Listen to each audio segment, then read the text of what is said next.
The college football experience, Conference Championship and FCS Playoffs preview and picks episode on the Sports Gambling Podcast Networks presented by WynnBET. WynnBET is now live in Arizona, Colorado, Indiana, Louisiana, Michigan, New Jersey, New York, Tennessee, and Virginia.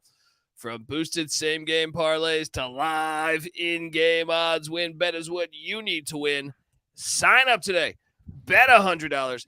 Get a $100 free bet at sportsgamblingpodcast.com/WynnBET. That is sportsgamblingpodcast.com/WYNNBET to claim your free bet today. This is Brian Bosworth, a.k.a. The Boz, and you're listening to SGPN. Let it ride, brother. Peace out. Boz out.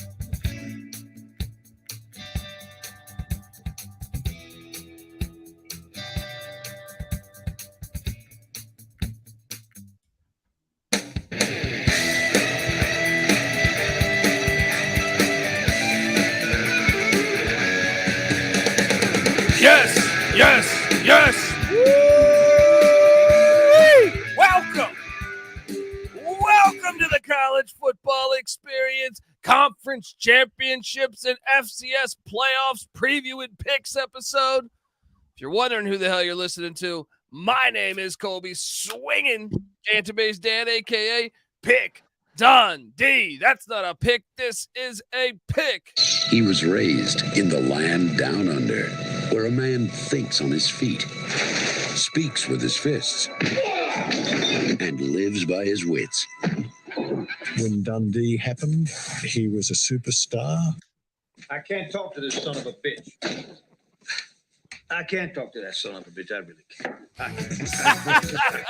can't. Sometimes you hit the wrong button.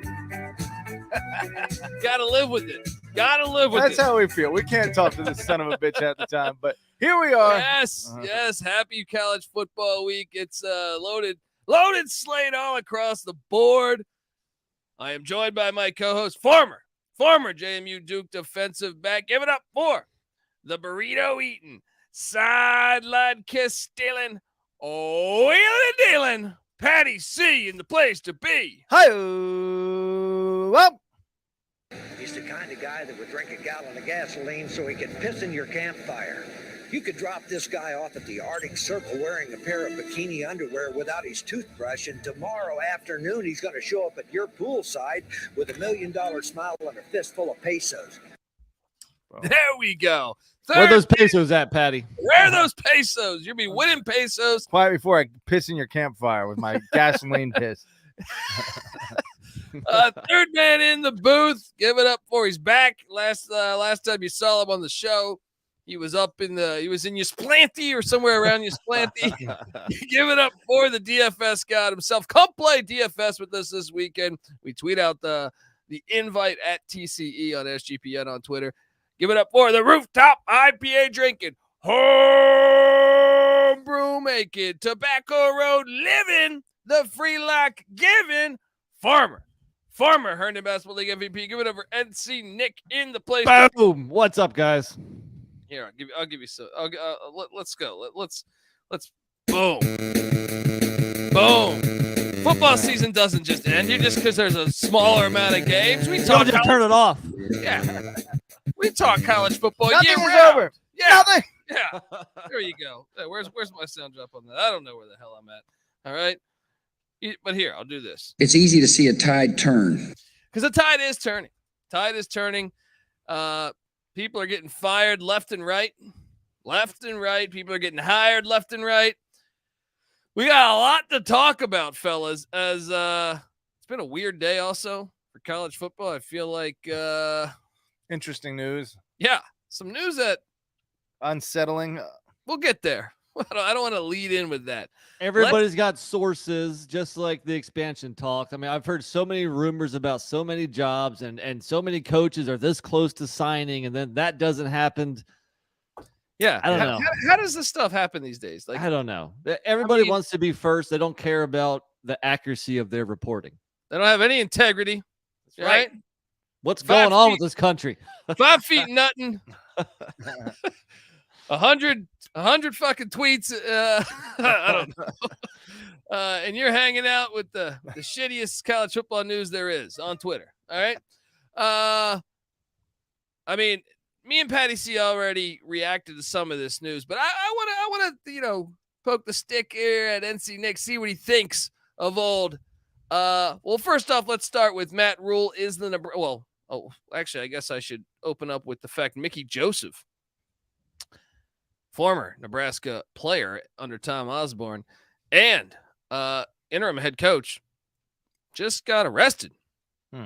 3rd-degree domestic assault and for strangulation.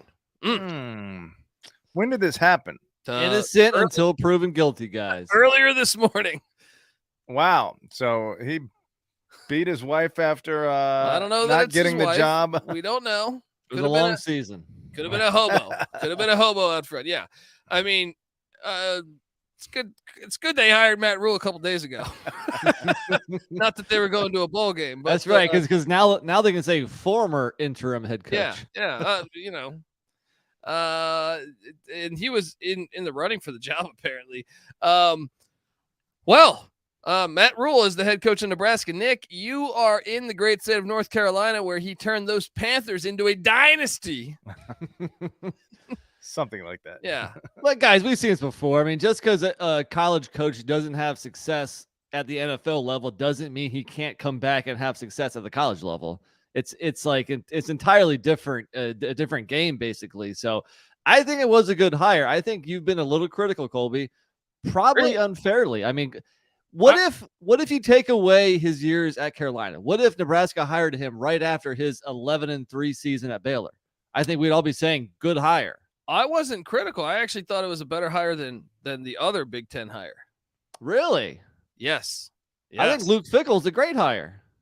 I don't understand why Fickell passed on Notre Dame and Michigan State. I think with the addition of UCLA and USC, I think Wisconsin's days of going to the Big Ten championship are going to last for next year. And then after that, I don't think they're going to be there. And it sounds to me like you don't think Fickell should have taken the job, but that, if anything, that means it's a really good hire by Wisconsin. No, I think both. I think Fickell was in the, Cincinnati. He walked in. I get it. Tuberville had a bad year or two before him, but they are like arguably the second or third most talented team in the AAC without him being there, with or without him being there. Right. UCF and maybe Houston would be the ones you could argue as more talented, right?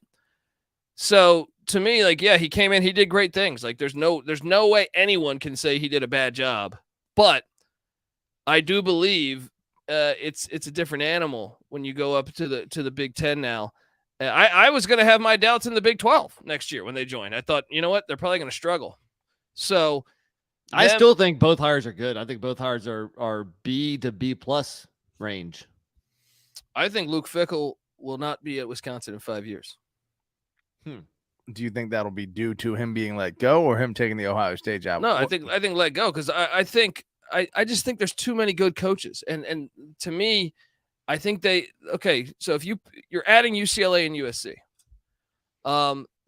where would you put, if they're not happy, if they're firing Paul Chryst for going 9-3 or 10-2 every year? Well, let me ask you this. Do you think the fan base's expectations will change with the addition of USC and UCLA? They can't possibly. No, but I think that their reality will change. Sure, but I think their expectations of Fickell will adjust accordingly to having a new blue blood. Where would you put him in the ranks of coaches in the Big Ten? Adding Lincoln Riley and Chip Kelly. That's really hard. We tried to do this a little bit on. I know, but there's no way he's on the upper half of that. I mean, who? I think he's better. I think he's in the upper half. Really? Who's he proven more than at this point? Harbaugh, no. Franklin. Well, Ohio State could have hired Fickell. They went with Day. I know that he's like 45-5, and they want him fired. But what has Franklin done? Fickell's done more than Franklin. No. Franklin at Vanderbilt. They've only been bowling like 7 years, and they're all under Franklin. I think Franklin's resume is a little better just because he's done it at the Big Ten level for as long as he has. Not that he's like won championships, but he's won the Big Ten championship, right? One time. Yeah. That's, I don't know. That's about as much. 10-2 this year. That's about as I don't big a expect Wisconsin to accomplishment. go 10-2 any of these years. Maybe next year. There's a 1-year window on Fickle. If he wins the Big Ten next year, which he can, I mean, they win the Big Ten West, then he's going to last longer than 5 years. But I mean, I think Braum and Fleck, you could argue. I mean, Fleck went undefeated at Western Michigan. You could argue that Fleck is just as good as Fickle, if not better. Because we've seen him at least make Minnesota a winner. Doing it one time versus winning 10 games like 5. How about the last 5 years for Cincinnati? 11-2, 11-3, 9-1, 13-1, 9-3. After they pumped out all that NFL talent, they had the second most players drafted, and he follows it up with a 9-3 season this year. True, and close losses in all of those. Granted, he had some close. But wins. I mean, Brian Kelly did have them undefeated 10 years ago. It's a good job. He took over a pretty good job, and he returned it back to being a really good job. He's a Big Ten guy, though. I mean, that's he's coming back home to his conference. I just think with Nebraska, so the reason why I like the rule thing better is Nebraska is going to spend NIL wise. I think they're going to have much better resources than Wisconsin. Do we know that for a fact? I mean, I think that's been. I mean, I guess I'm not over there in Lincoln County, but from what I've heard from others is that Nebraska wants to step up and be in as far as the tops in the country with NIL, right? And another thing is Michigan State is huge in the NIL thing. I know Mel Tucker is unproven as a coach, but I just think if NIL is playing out like I think it will play out, Wisconsin is pretty far down the totem pole for me in the Big Ten, because you would think USC, Ohio State, Michigan, Penn State, then Nebraska and Michigan State would all be ahead of them from a financial standpoint. Well, I mean, look at Wisconsin. Their whole history, they haven't gotten the top talent. They've always done more with a little bit less talent. So there's no reason why they can't continue that. Right now, Nebraska is 24th in the country in talent composite. Wisconsin 28th. Pretty marginal difference in terms of the talent. Yeah, that's but NIL has been a thing for a year. Right, Cole, but you're the one who always says bringing in talent, recruiting only matters so much. I agree. But I still think if you can, I mean, look at it right now. NIL. I mean, look at the transfer portal. I mean, I was going to get to this later, but the top three, I would argue the transfer portal recruiting classes are better than actual recruiting classes. Yeah. You look at the top three: USC playing for the Pac-12 championship, LSU playing for the SEC championship, Ole Miss, who went 9-3. So according to those rankings, which I actually take a lot more merit in than the high school rankings, and this is why I think you see Clemson falling off. I even think you see Alabama falling off to a certain extent because the transfer portal. We saw a bunch of players from Bama hit the portal today, including I think their second leading receiver from a touchdown point of view. I think that is a big deal, but I think Nebraska is going to be able to entice with money, just like we saw. Like Caleb Williams didn't just come to USC because of the weather, and Lincoln Riley, he got fucking paid. Yeah. I mean, yeah, if that's true, I don't know a lot about the finances. Quinn Ewers got paid at Texas. Yes, of course. But is Nebraska in the same financial stratosphere as either of those programs? From what I understand, and then once again, this is only from me listening to other people in college football, Nebraska's light years ahead of Wisconsin. Money-wise. Yeah. Okay. That does make a difference. That said, I think Wisconsin is probably aware of who they are. I think Luke Fickell has done more with less, more with less. Well, I'm just saying, if you just fired Paul Chryst Paul Chryst had an unbelievable record. No, I mean, he wasn't that good at Pitt. And it's all trajectory too. We saw the program starting to slip some. True, but a lot of that is because the floor has risen. You know, when Barry Alvarez was there, Minnesota was dog shit. All right, when Barry Alvarez was there, Northwestern was dog shit. Purdue was dog shit. Well, if you don't like the hire, then who should have Wisconsin got? No. I think they did. I think they went out. I mean, I personally, Jim Leonard, I think, is. I think they could have retained Jim Leonard, but I'm not saying Jim Leonard's a better coach than Luke Fickell. I think they got. I hope not, because he's extremely unproven. Yeah, but at the same time, I'm just saying I don't know that will work. And I had my concerns with Cincinnati joining the Big 12. I thought, you know what, man, they might be one of the worst teams in the Big 12 next year. I thought. So it's got nothing to do really with. It's not like I think Fickle's a bad coach. Yeah, it's like a situation. Okay, well, Yeah, that's a different argument. That's a different discussion. Well, it's definitely not a straight home run hire, and if that's what we expect Wisconsin to be capable of doing, then yeah, that's kind of like a B. I think that's where we all came down with it. B plus range, but more. And Paul Chris was 67 and 26 at Wisconsin. That's good, but so is everyone. Talk about home run hires. I don't see Wisconsin. They're not going to make a big splash hire. When have they ever made a big splash hire? Yeah, but I think they've created unrealistic expectations. Barry Alvarez has done that. And when the Big Ten West goes bye-bye, in my opinion, so does your chances of winning the Big Ten. Same with Iowa. I'll say the same thing. And I think Kirk Ferentz a great coach. If the Big Ten continue to exist in the divisional format and USC was part of the Big Ten West, Wisconsin's chances of winning would probably be done too. So it's a much more talented conference with USC in there. So and just the fact that getting rid of divisions is. I don't hate the hire. I think he'll do what Wisconsin wants, which is develop talent. I don't hate the hire. I just don't think it's going to work based on their expectations. 8-4, 9-3 most years, I think, for Wisconsin. I don't even think that. No. They're too.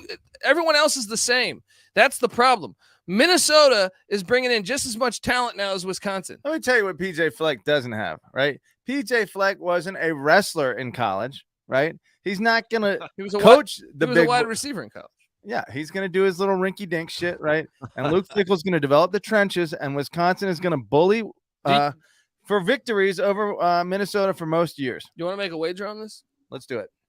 5 years from now. 5 years. Who wins more games head-to-head? Luke Fickell or PJ Fleck? 5 years from now, he won't be employed there. Well, that's like light years away for any job. What do you mean? 75 years is Urban Meyer going to be at Ohio State? He's not there now. I don't know what the fuck I'm trying to say. It's a long time away. 5 years. I'm going to give both Big Ten West coaching hires a B+. Yeah. I mean, I'm giving them both a B. Okay, so then let's hop over. Kenny Dillingham is the head coach of the Arizona State Sun Devils. He's like 19 years old. Just got his driver's license. He gets younger with every podcast. Probably got his first taste of ass. How does he look, Patty C? Is he a handsome man? Oh, he's got to be. He's taking over the Arizona State job. He's going to be partying with the co-eds. Lots of silicone bouncing around in his office pretty soon. Dillingham, is from the area. He was very, I don't know if you saw the press conference. He broke down in tears and saying I'm so honored to be, I'll take this job over any other job. And he points to a guy in the crowd and he says, these guys are at my wedding, man. They're at my wedding. And he goes, for me to get this job, he goes, we got to take the state by storm. He did bring in Idaho State's head coach. Idaho State's head coach was just in Pocatello for 1 year, resigned, and now is a part of the ASU staff. He was a high school coach in Arizona previously.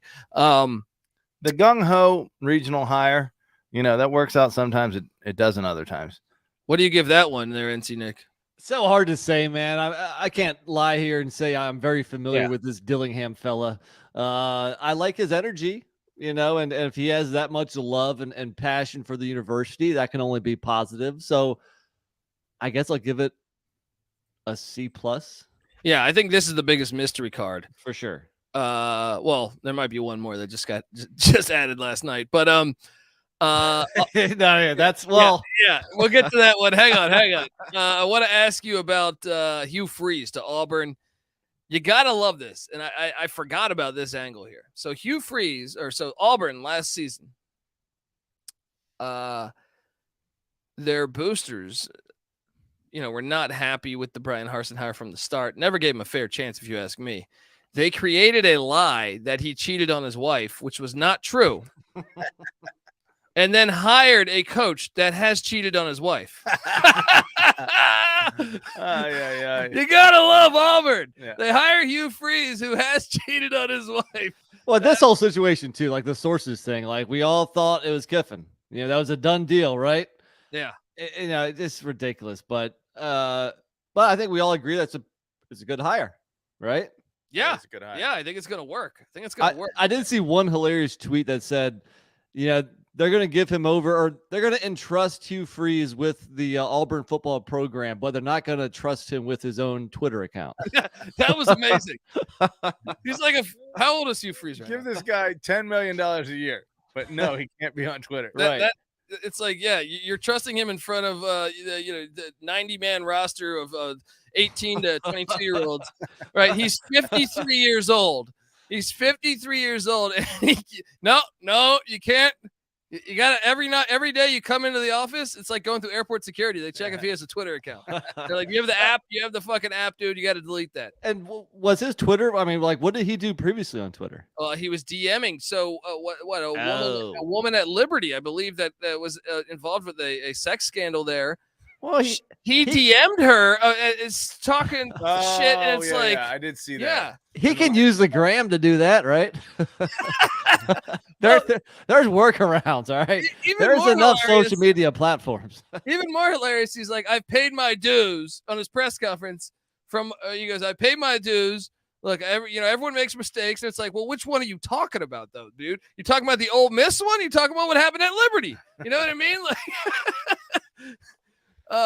either way, though, I think the guy can coach X's and O's, and I know, this is, I think we could ask the same question though from the Fickle point of view here. Is the fact that Texas and Oklahoma are entering? Is Auburn going to get lost in that luster? Because I think, Bama, whether with Saban or without, you could make the case that, obviously back to the Bear Bryant days, their brand will be stronger than almost anyone's. And LSU, you add if A&M ever lives up to the hype and the money that they can spend, then as long as they keep divisions, which I don't know. No, they're getting rid of divisions, I think. Yeah, next year. I think after either next way, year, they'll be stuck in. If it's like one of those 4-team pods, who's it going to be? Alabama. My point, though, Georgia? is that your chances of winning the SEC championship. Yeah. But guys, we haven't expanded playoff coming, so you don't necessarily have to win the SEC anymore to make the playoffs. Yeah, especially in the SEC. I feel like even I love that they put LSU at number 5 last week, and then they lost to the worst team in the SEC, who has the most talent in the SEC allegedly. That's right. What's up to the chat? Lane Elliott 3802er, our guy Moneyline Mac. What's going on, guys? Yeah, we're firing away here. Shout out to everyone in the chat. All right. Now we get to, first off, Georgia Tech. It's a turnkey program, Patty C. You know that? No one says. Brent Key, their interim head coach, who went 4-4. I see what you did there. When you consider Jeff Collins was there for 4 years and he won 10 games, Brent Key's looking like fucking Bobby Ross 2.0. Brent Key, interim head coach, named the head coach after Willie Fritz and his family turned down Georgia Tech. That was an interesting thing. Did Jamie Chadwell turn him down too? Like, once again, like so many sources, they're getting close to inking this coach, and then it doesn't happen. Well, with Fritz, I thought what was interesting is Tulane actually issued a statement on that, like a tweet, when they're saying he's decided to stick with us. So I think that means it was real.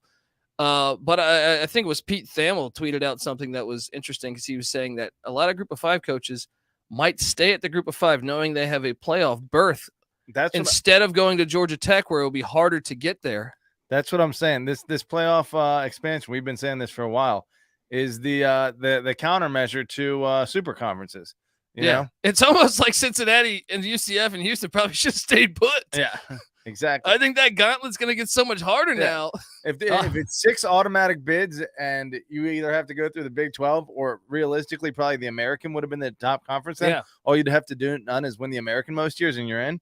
They might have fucked up. Look, I don't know, though. I mean, like, these coaches here, they're not scared of a challenge. Okay, these are to be a top coach, first off, you're going to chase the money. And you would think that the Power 5 or the bigger conferences are going to be able to pay more. And these guys have massive egos. They're not afraid of a challenge. They're not like, well, maybe I'll stay here and be safe and have an easier route. No, they want the biggest, best job they can get and to skyrocket to the top as fast as possible. Okay. Yeah.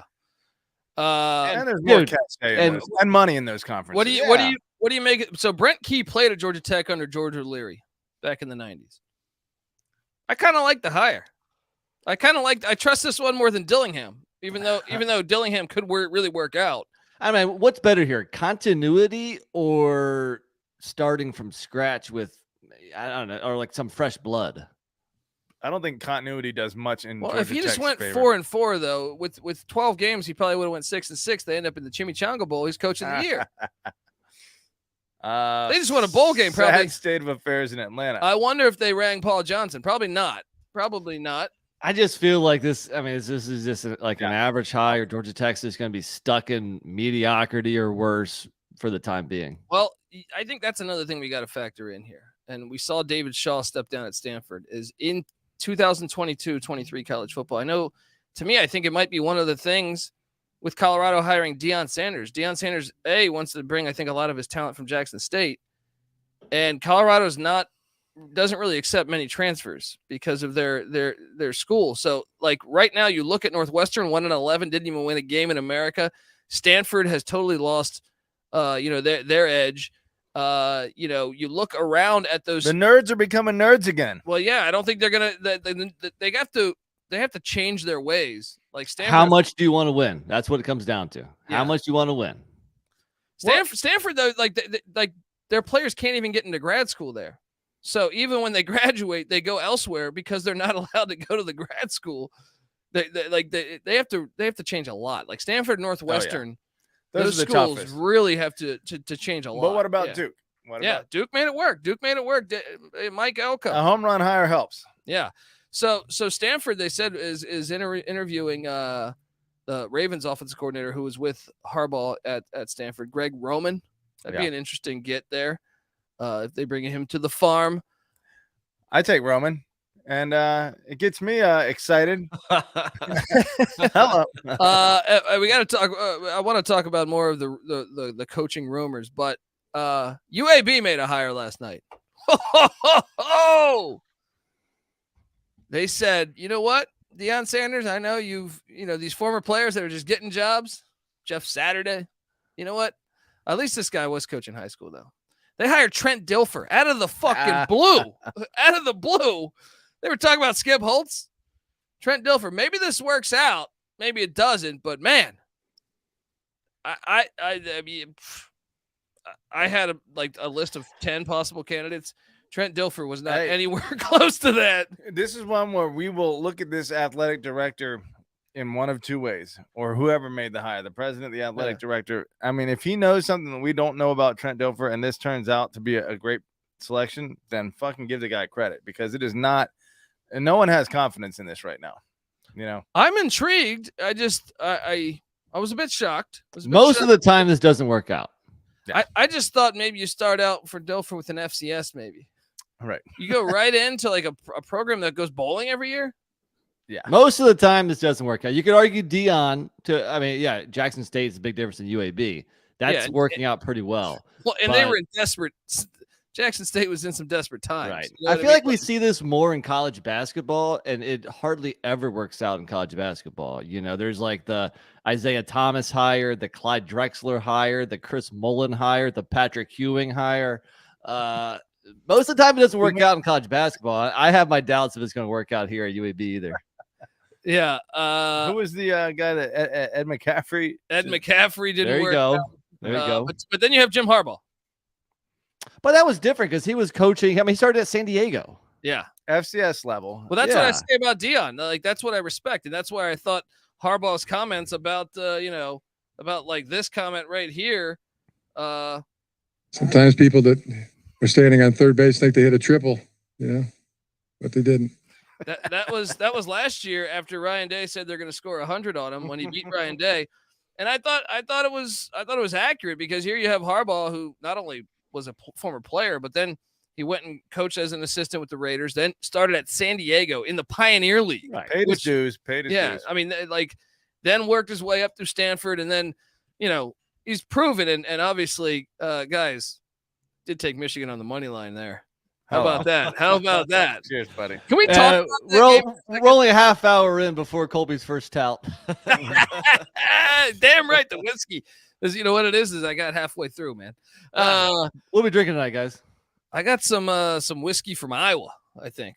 Yeah. Okay. All right. Shout out to Yeah, J you're Mark. Shout out fucking to good. J Mark. Yeah. Okay. I'm starting to Cody Road, I think it's called. getting a little hair on my balls, and I'm not mixing with ginger Man, don't ale be so such much a- anymore. Such a fucking woman. Starting to All right. enjoy the actual flavor, but you do have to Uh, drink more slowly to do that, and Yes. that's what I've been against because I like to get inebriated.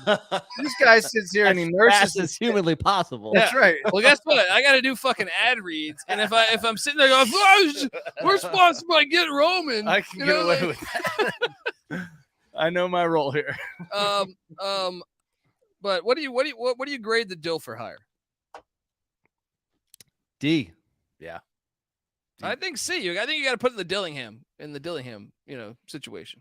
No, Dillingham had the number 3 offense in the FBS this year as an offensive coordinator. You know, Trent our guy, Dilfer- welcome to UAB. He was very against the Skip Holtz. Skip hire. Holtz talk for some reason. I don't know what his problem is with Skip Holtz, but There's a lot of haters out there, man. there is. A lot of haters out there. You know, not to name any name specifically, but some of our guys who handle spring football, they were saying that Birmingham of the USFL, they were going to be, one of the worst teams because Skip Holtz, he's only coached college. He just got fired at Louisiana Tech. He can't coach against these like proven veteran professional coaches.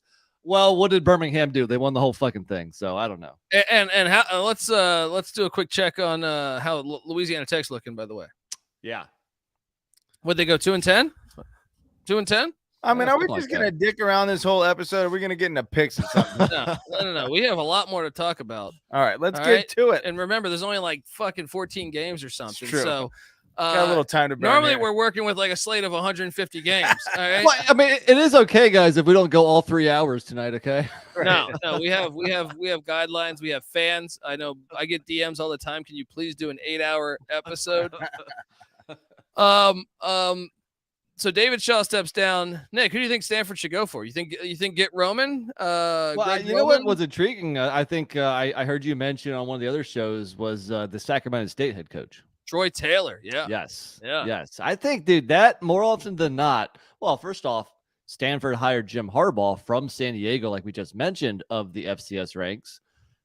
This makes a lot of sense. Very similar hire. I like taking a shot on FCS coaches because I think, they're used to the grind of college. They're used to doing more with less.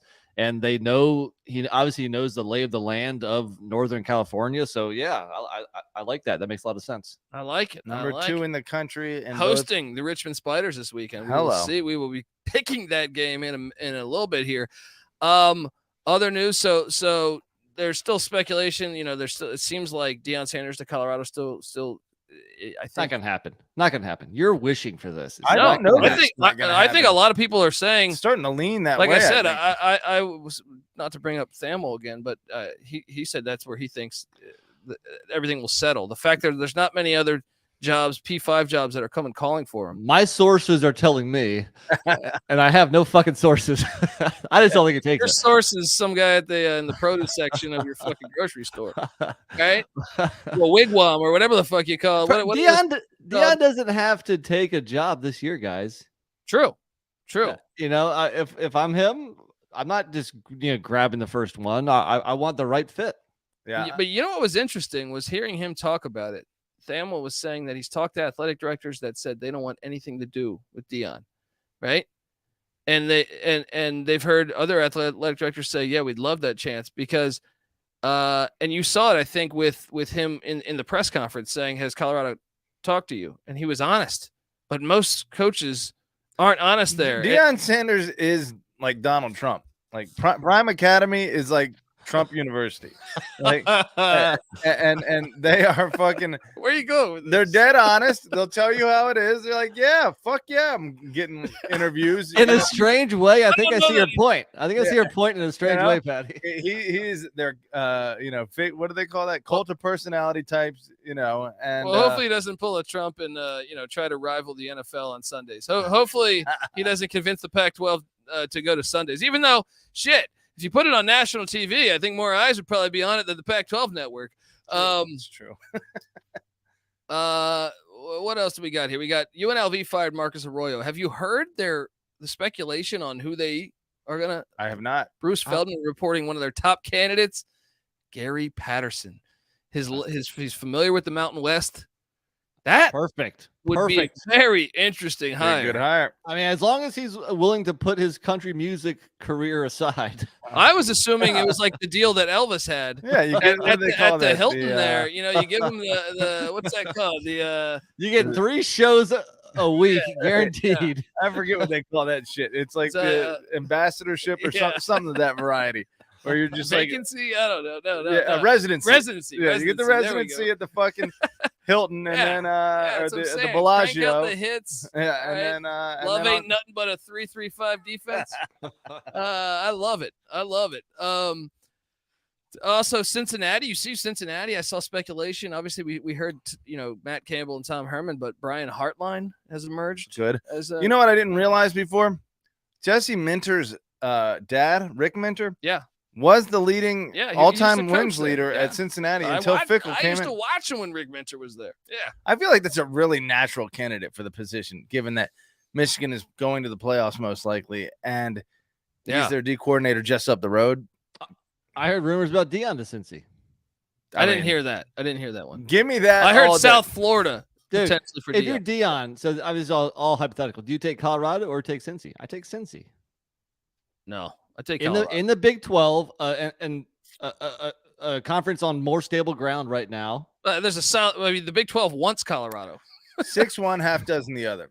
I feel like either way, you're basically stepping in the same situation. It's going to be tough to win, but there is potential there. One's won a national championship in the past 30 years. Right? One's been to the playoff in the last 2 years. Yeah, that's an invitation. It's an invitational. All right. Colorado didn't accept. All right. What else do we got? South Florida? Is Jamie Chadwell? There's talk that Chadwell could be the guy at South Florida. You think that's a step up? I hope he doesn't take that job. And actually, earlier in the chat, I think it was 3802 where it says Chadwell to UNC once Mac Brown retires, and that better not happen. Because look, dude, it's Phil Longo, man. You can't rock a mullet in Chapel Hill. It doesn't fly, man. Yeah, and I like Coastal. I like Chadwell, and I hate UNC. So I hope that doesn't happen. Yeah, you're probably right. If Longo doesn't go somewhere else, it's probably him. Yeah. Don't you think that's not a splashy enough hire for UNC though? Stay in house with a relative unknown. Well, I mean, they're in the ACC championship. Yeah. That's helpful. You remember what life was like before Mac Brown and Phil Longo? Who has UNC hired though?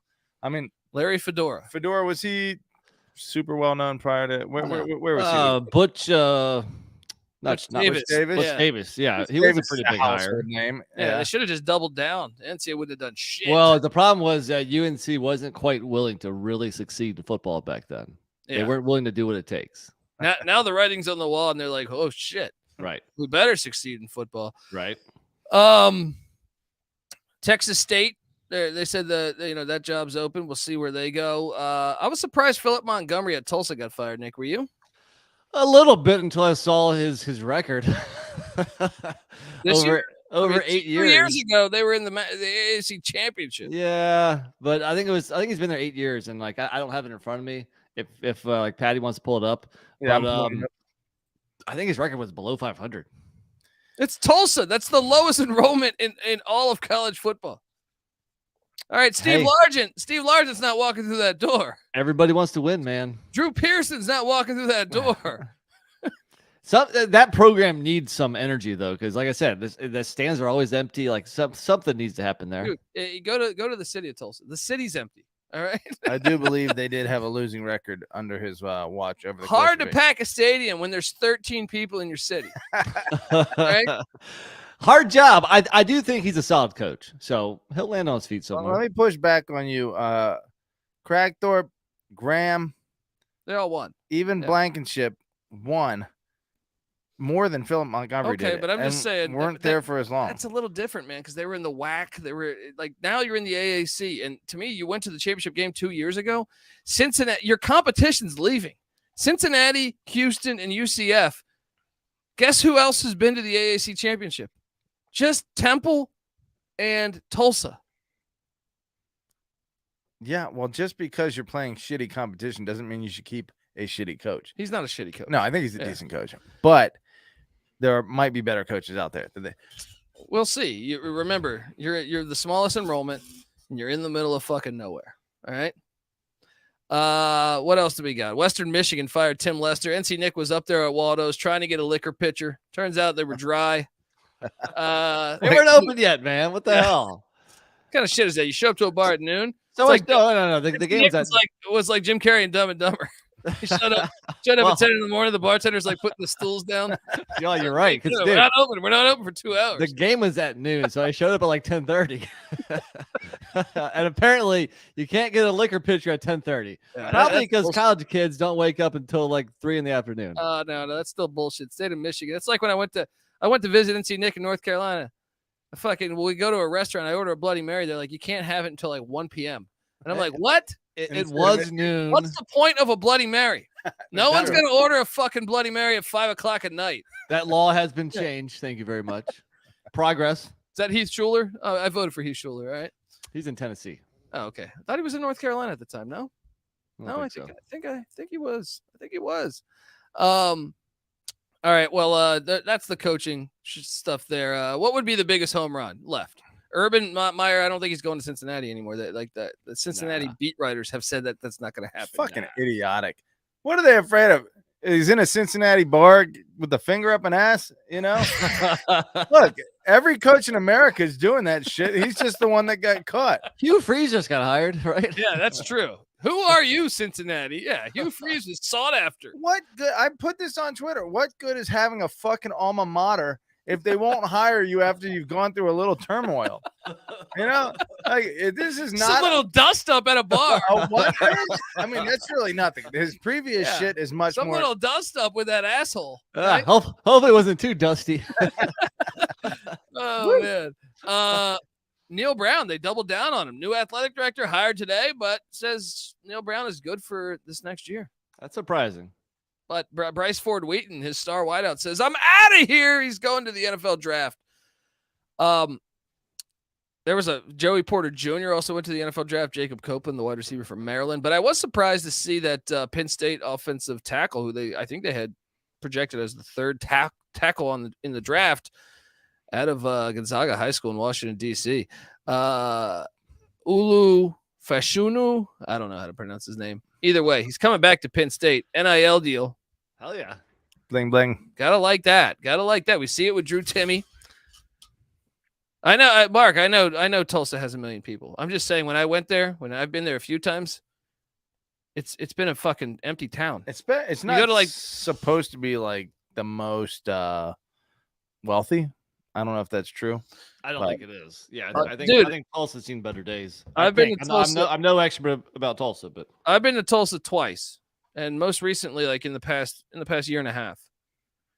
And it was now, granted, it was a Sunday, but there was nothing open in the whole fucking town. Nothing open in the whole town. And the both times I went there, it was rather empty. That's all I'm saying. Maybe it's spread out. Or maybe I'm just coming in on Sundays and everyone's religious as hell. I don't know. What was the movie? The Outsiders? That's Tulsa, right? Yeah, The Outsiders. Come on. Rumblefish. Right now, Tulsa King with Stallone. I recommend it. Yeah. It's a good show. All right. Anyway, I don't know. I don't know what to tell you, buddy. Maybe they can be good. Maybe they won't. All right. I know what to tell you. Let's pick some winners. No, got more to talk about. Oh, my goodness. Kai Holstein says, talk about. I heard Art Briles to Liberty, which would be hilarious. Obviously, his athletic director from Baylor is at Liberty. I mean, why can't that happen? Slam dunk hire. There was a dust up long time ago. Make it happen, please. It's been long enough, right? I mean, come on. People have a short memory. Well, let's be honest. They didn't have a short memory when Grambling tried to hire him as OC last year. No, they did not. Yeah. But Liberty doesn't seem to give a damn about what people think, A. And then B, he was like, it was researched. He was found completely exonerated of all charges. I don't know, like, how legitimate that is. I know he came under fire, like he was super like in the know on what was going down. But like after the fact, it was like he was cleared of everything. Yeah. So like, I don't know. Deshaun Watson's playing this weekend. You know, is Art Briles, if he didn't know what was up, True. Can he ever coach again? I don't know. Michael Vick's on TV. Michael Vick's on TV. Just saying. We got other ones. I mean, shit. I'm not defending Art Brown. What's his name? Hugh Freeze is coaching. No, I'm just No, saying. I think it's a little different. Innocent till proven guilty a little bit. Nick Rolovich is who they should call. They should. You want to talk about a guy getting completely fucked over? Yeah. That's a good idea, too. Yeah. And, I mean, it would take somebody like a university like Liberty that might embrace him. To have enough nutsack to, like, be willing to get past what the general public will say. Everyone wanted to make Nick Rolovich a fucking villain. To get past the Twitter mob, you know, and have the nutsack. There's a lot of people like that. I just saw a video of Ice Cube saying the same shit. He turned down $9 million movie because he didn't want to he didn't trust our government and he didn't want some shit in his body. And everyone should have the right to fucking do that. Yeah. What's the big deal? Come on. Hey, let's not get political, guys. I'm not trying to get political, just saying this motherfucker is blackballed from coaching for that. That's pretty stupid. One, like, no matter how you spin it. Yeah. You know, forever. Maybe I'm at the not sure time. if he's blackballed. Who's blackballed? Are you talking about Bryles or are you talking about Rolovich? Talking Rolovich here. Different Talking situation. Rolovich. He better not be blackballed. He'll probably. I mean, he just got like a couple $1 million from that lawsuit. Maybe right? he's just chilling. No, Maybe I think he's that's still pending. I don't think they paid him okay. yet. Anyway, transfer portal's going batshit crazy. So I don't know if you guys have caught this, but like half of Texas A&M's roster, I feel like half a good chunk of a decent amount of players from Texas and Alabama hit the portal. It's going to be absolutely insane. You realize, like, you thought last year was bad. This year is going to be absolutely fucking insane. I'm surprised it's not crazier yet. You know, I guess the season's not completely over. Hudson Card, Jeff Sims, Bachmeyer. You saw, like I said, Bachmeyer. He put in back in September. Okay. Yeah. Another thing is John Kitna's son. This is the last shitty story for the I mean, this one was, what the fuck am I reading here? Jalen Kitna, who's played a decent amount this year at Florida. I didn't realize that. Yeah, he's shown, and I actually thought, like, you know, hey, this guy's gonna be a pretty good quarterback. Well, he's arrested on child pornography charges. What the fuck is going on? I feel like we can't even really make jokes about that. Yeah, you can't. We probably could, but in decent taste here, we'll refrain. It is a little weird, and that's the second quarterback that they've had to dismiss in like 2 weeks. That was the other guy was dropping N-bombs on camera. Last story I was expecting to see. What the fuck is that? Florida quarterback situation. John Kitna's his dad. Yeah. I mean, weird. All right, let's switch over. I want to add in this. Valparaiso and New Mexico State. They're playing a game this weekend. You see Jerry Kill? Remember, San Jose State, there was a death with one of their players in their football team, their running back that was a freshman. So they canceled the game against New Mexico State. New Mexico State has 5 wins. They have been, I guess, applying, for bowls. Eligibility. Yeah. And they quickly scheduled Valparaiso, who's an FCS school. But we got another game added this weekend. Boom. NC Nick, you excited to watch the Valparaiso, Mexico State? Crusaders head down there? I haven't seen a line yet. Yeah, we're waiting on that. I think even Vegas is like, wait, what? What do we got to do? The Crusaders? All right. I just wanted to add in that, but let's get to picking games. Friday, 10 a.m. Our Akron ticket got voided. Officially? It got officially voided, but right. It could have cashed still. But then it was rescheduled, but they already voided the bet. But Akron, Buffalo, what's that? Well, so sorry. The hilarious thing is that I also have a Buffalo under 6. No, I'm sorry, under 5.5 ticket. But that's going to be voided as well. For a second, I thought it would be hilarious if I needed Akron to win to get the over, and I needed them to beat Buffalo to get the under on Buffalo. It would have been a huge game for me. Now it's why is the Buffalo being voided? Anytime that something gets rescheduled, it gets voided. Oh wow. Yeah. Okay. Buffalo, but I appreciate them adding this game just to play some more football. Shit, and this is what's great. It's daytime Friday football. You'll be hell yeah. You'll be sitting there in the office, NC Nick. This game's at 1 o'clock your time, 10 a.m. my time. Yep. Akron at Buffalo. Did you see what Akron did last week? What was the score on that? 44-12 at Northern Illinois. They beat their ass. Akron is better than their record. MAC champs. They're better. So check us out. Akron only lost to Liberty by 9, only lost to Bowling Green by 3, only lost to Central Michigan by 7 in a game that they were about to kick a game-winning field goal, and they fumbled, and Central Michigan took it to the house. Kent State by 6, Eastern Michigan by 6.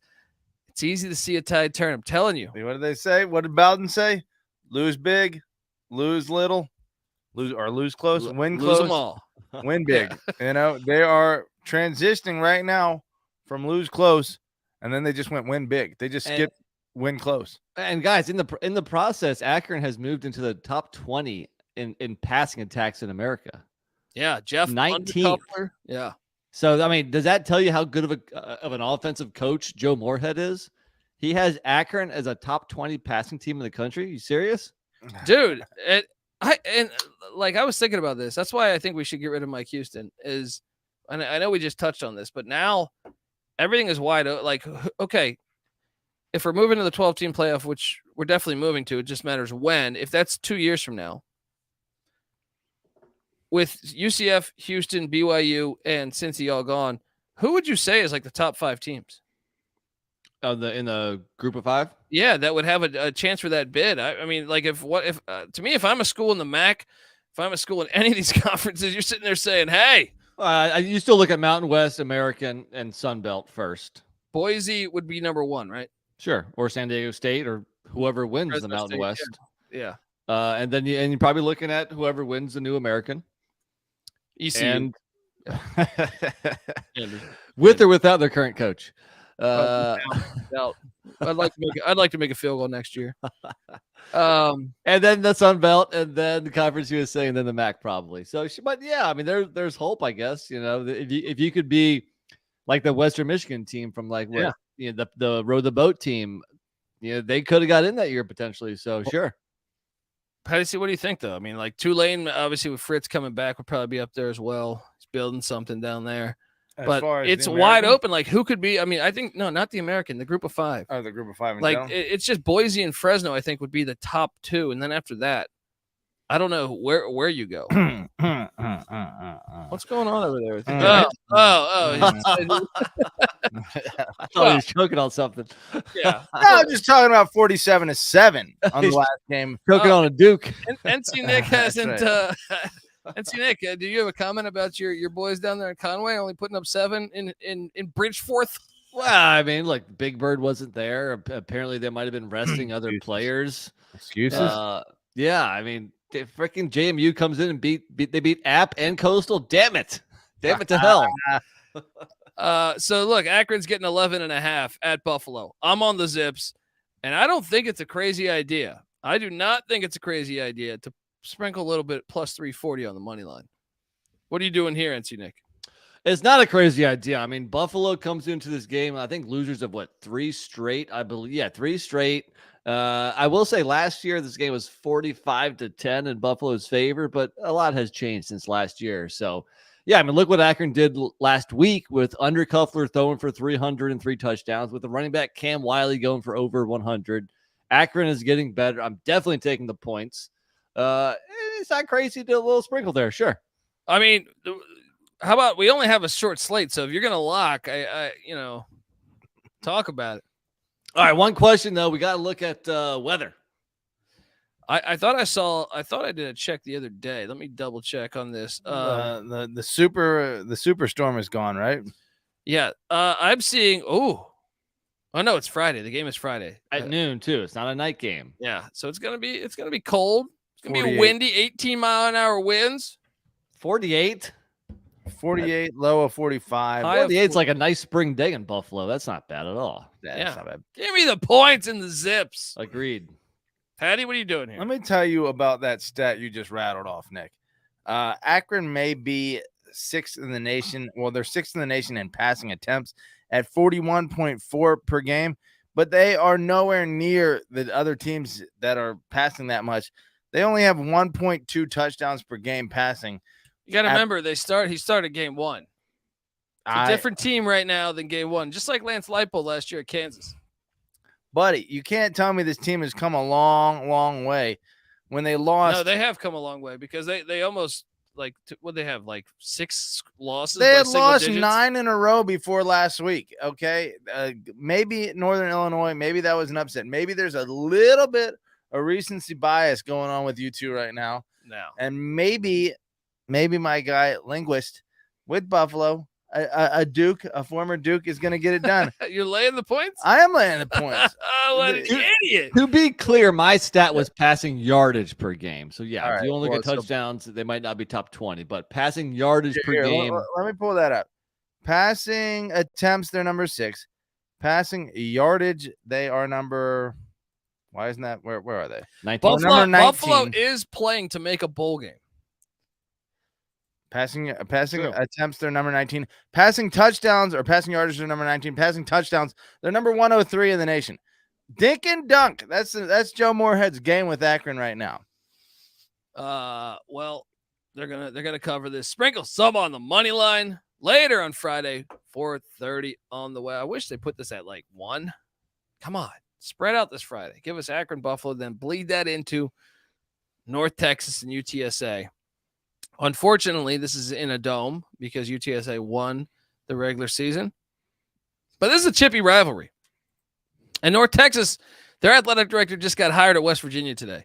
So Seth Littrell, who knows what happens? I know they were calling for him, even if if you won this, I think they were calling for him. Come on, he's earned at least one more year.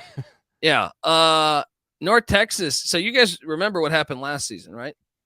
UTSA was 11-0, and North Texas ruined their perfect season. Ripped their hearts out. Then this year, North Texas was up the whole game in the Alamo Dome, and with 15 seconds left, Frank Harris scored a touchdown to give UTSA the win. This is a game. UTSA is laying 9 in the Alamo Dome. I know it's going to be sold out, but give me North Texas. Lock it up. Let's go. Seth Littrell potentially coaching for his job? Give me the 9. That is a lot of points, especially for a team that already beat them in that exact location. It's not like UTSA is getting home field advantage for the first time this year. UTSA or North Texas already knows what they're walking into. No, but UTSA did beat them earlier this year. But it was it was 4. Yeah, okay, yeah. 31-27. Okay. Yeah, no, I think I got to roll with you. I think even though UTSA is excellent, I think North Texas keeps it closer than 9. NC Nick, what are you doing here? Well, I mean, it's definitely a contrast in styles. You got UTSA, who has the 13th best passing attack in America, versus North Texas with the 22nd best rushing attack. Overall, the series is 5-5 ever. They've only played 10 times ever. And really, I mean, that UTSA win earlier in the year was kind of a funny win here because they really shut down the North Texas run game. They only ran for 22 yards on 21 carries. Wow. What happened? Austin Yoon, or whatever his name is, the North Texas quarterback, threw for Une threw for 325 and 3 touchdowns, showing that they can win both ways potentially. If you're going to focus just on shutting down their run, I like to see they had success through the air. And that proves to me enough that they can cover this point spread and keep it close. So, give me the 9. I like it. UTSA as a dome, the Alamo Dome, in the ranks of college football, where does that rank? Well, who's playing in a dome in college football? Obviously, Syracuse, UNLV, and UTSA. Those are the only 3? Yeah. Rank those. Terrible, and terrible. Who? Well, least terrible. Who's least terrible? Syracuse, then UTSA. No, because Syracuse, they used to be nasty when they didn't play in a dome. Like when they had, that was their advantage. But dude, we weren't even watching them. Dome, It was so long ago. I'm just saying. But they were more successful. Even when they had Art Monk, they didn't have. But the Carrier Dome gets lit. Carrier Dome has a reputation. Get rid of the Carrier Dome. They're not good at basketball anymore. Destroy that fucking thing. To my eyes, UTSA, the Alamo Dome, even though are they building an outdoor stadium? Or I heard there was speculation. Who knows? But that has a lit environment in that Alamo Dome. Get rid of all domes. I would prefer it not. The domes. I would prefer it not. All I'm saying is it might be a little bit of a hostile environment. Granted, North Texas has already navigated it, so I'm on the mean green. Let's go. All right, final day on Friday. What about a potential parlay here with Akron, North Texas, and say this game here in Las Vegas at that filthy roller rink? It was so much better when they were playing it in fucking that Niner Stadium, wherever that It's not in San Francisco. Where's that? Levi, Santa Clara. Santa Clara. Bring it back to Santa Clara. All right. Or play it at the fucking Rose Bowl. That's another thing that's going on right now is the Rose Bowl's trying to. I don't know. Vegas is kind of cool to have a championship game. Come on. Yeah, do it at Sam Boyd then. It's right? neutral. That's what I like about Vegas. Do it at Sam Boyd then.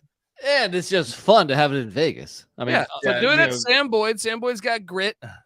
It's got everything that's good All right, about football. Let's speak in the realm of what's actually going to happen. Right. Get off my lawn, Colby. It's not going to happen. All right. So just deal with it being in a dome. Sure, it's not ideal, but it is what it is. No, I will never. All right. Fuck you. Fighting Fuck tooth and you. nail. Yeah. This is a college experience. All right. This is never okay. Football is not good in a dome. But guys, I'm surprised to see this line just today go down to 2.5. I see it at flat 2 right now. All the way to 2. So money's coming in on Utah. And that's a mistake because I'm locking up USC -2. Let's go. Let's go. If there was a lock to be done, I think I'll roll with you on that one. See, for me, like, I thought USC was kind of obvious here, but I thought everybody would be on USC. So coming into today, I was like, maybe should I go contrarian here? That's why I'm surprised to see money coming in on Utah and the line going down. So with all that said, I guess I'll roll with my initial instinct and go USC here. Obviously Utah won at home by a point back on October 15th in a very even game. Look, the total yardage, 562 to 556. Dude, USC was barely trailing. The first time they were trailing is when they went for 2. In Salt Lake City. Yeah. So, I mean, USC, that's the play. Yeah. Parlay, Akron, North Texas, and USC. Let's go. All right. This could be another shootout. I mean, I think Utah's defense is even worse than last year's, if I'm not mistaken. Still charts like top 20, though. I was doing the numbers on this thing. It's still not it's not a terrible defense. I'll have to double check. Hold on. Let me pull it up. I have it somewhere here. Hang on. But anyway, continue on. Total offense, you're right. Number 17 defense in the country, Utah. Total yardage. Pretty impressive. Maybe I stand corrected there. At least early. But I think their pass defense is the weak side of that defense. Okay. Their rush defense, I think, is better. I could be. I think I have that correct. For some reason, I was under the impression maybe it was the early part of the schedule that their defense had become a little bit of a weak point and they'd become soft despite Whittingham being the guy there. But the number 17 defense is the number 17 defense. So I've seen some people saying USC is fool's gold. They're all flash and no substance. They have the turnovers on defense. Caleb Williams is the best player in college football. He is. Well, without a doubt. Well, Bryce Young. No, Caleb. They're the same. They're the same player. Caleb Williams is a little more like muscular and probably capable of breaking tackles. Bryce Young is a little more magical and I disagree. Polished. I disagree. Taking a step back, though, so like, do we think there's going to be total carnage this week, or do you think it's going to go the top 4 now advance? Yeah, hold on. Let's take a step back. Let me tell you. If USC or TCU loses and they're not in, this is ridiculous. This is especially TCU. No, even USC, because USC has the same record as Ohio State, and they had to play the 13th game. Well, here's what I'm saying. This is where the committee is stupid. USC never lost by 22 at home. Does USC deserve? I mean, that's the legit question. Does USC deserve to be ahead of Ohio State right now? Ohio State lost to the 22 team in the country by 23 at home. USC lost to a 3-loss team, by 1 point. So isn't that the same thing? Isn't that the same fucking thing? Number 11 on the road. Number 11 on the road. All right. Yeah. I mean, by 1. Context in matters. a game they were up 99% of the game. If Ohio State had played fucking conservative, they probably wouldn't have put 8 men. They got dominated. They did not get dominated till second half. They did. The whole second half. No, the whole second half. They had 3 points the whole second half, Patty. All right. Well, that doesn't matter offensively. It's what Michigan did in the second half. Let me pull up that box. Dude, I just watched the game again earlier this week. They got their ass whooped the second half, and Ryan Day got completely out-coached. 21 fourth quarter points by Michigan. It was at the end of 3 quarters. That score was Michigan 24, Ohio State 20. Okay, and Michigan blew them out. Scored 3 points in the second half. Michigan blew them out because Ohio State did not fuck around and play it close and try and play for the style points. Ohio State tried to win the fucking game. Well, of course they did. Yeah, and so they got fucked up because they took chances at the end to try and win the game, even though Michigan was better. What do you think Utah did when they went for 2? They won the game. What I'm saying is Ohio State isn't fucking on it.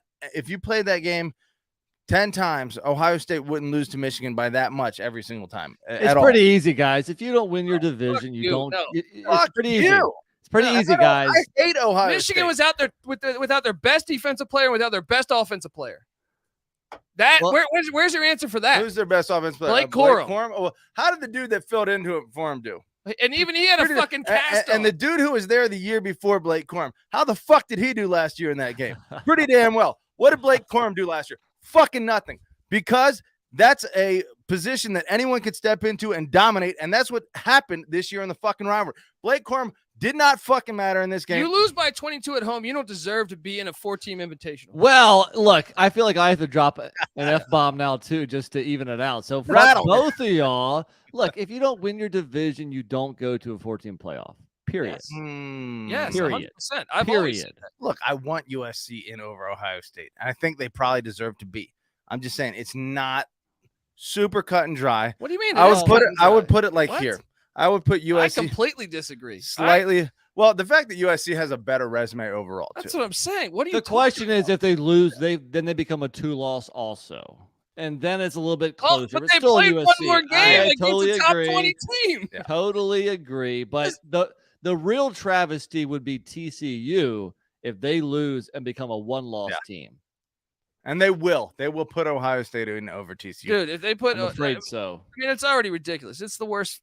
Like, look, I love Colby's passion on this. And in years past, when they would make some egregious decision, I would fucking go along with it. But this year, I'm with Colby. If they put in Alabama or Ohio State, I'm not watching. Well, if Alabama gets in.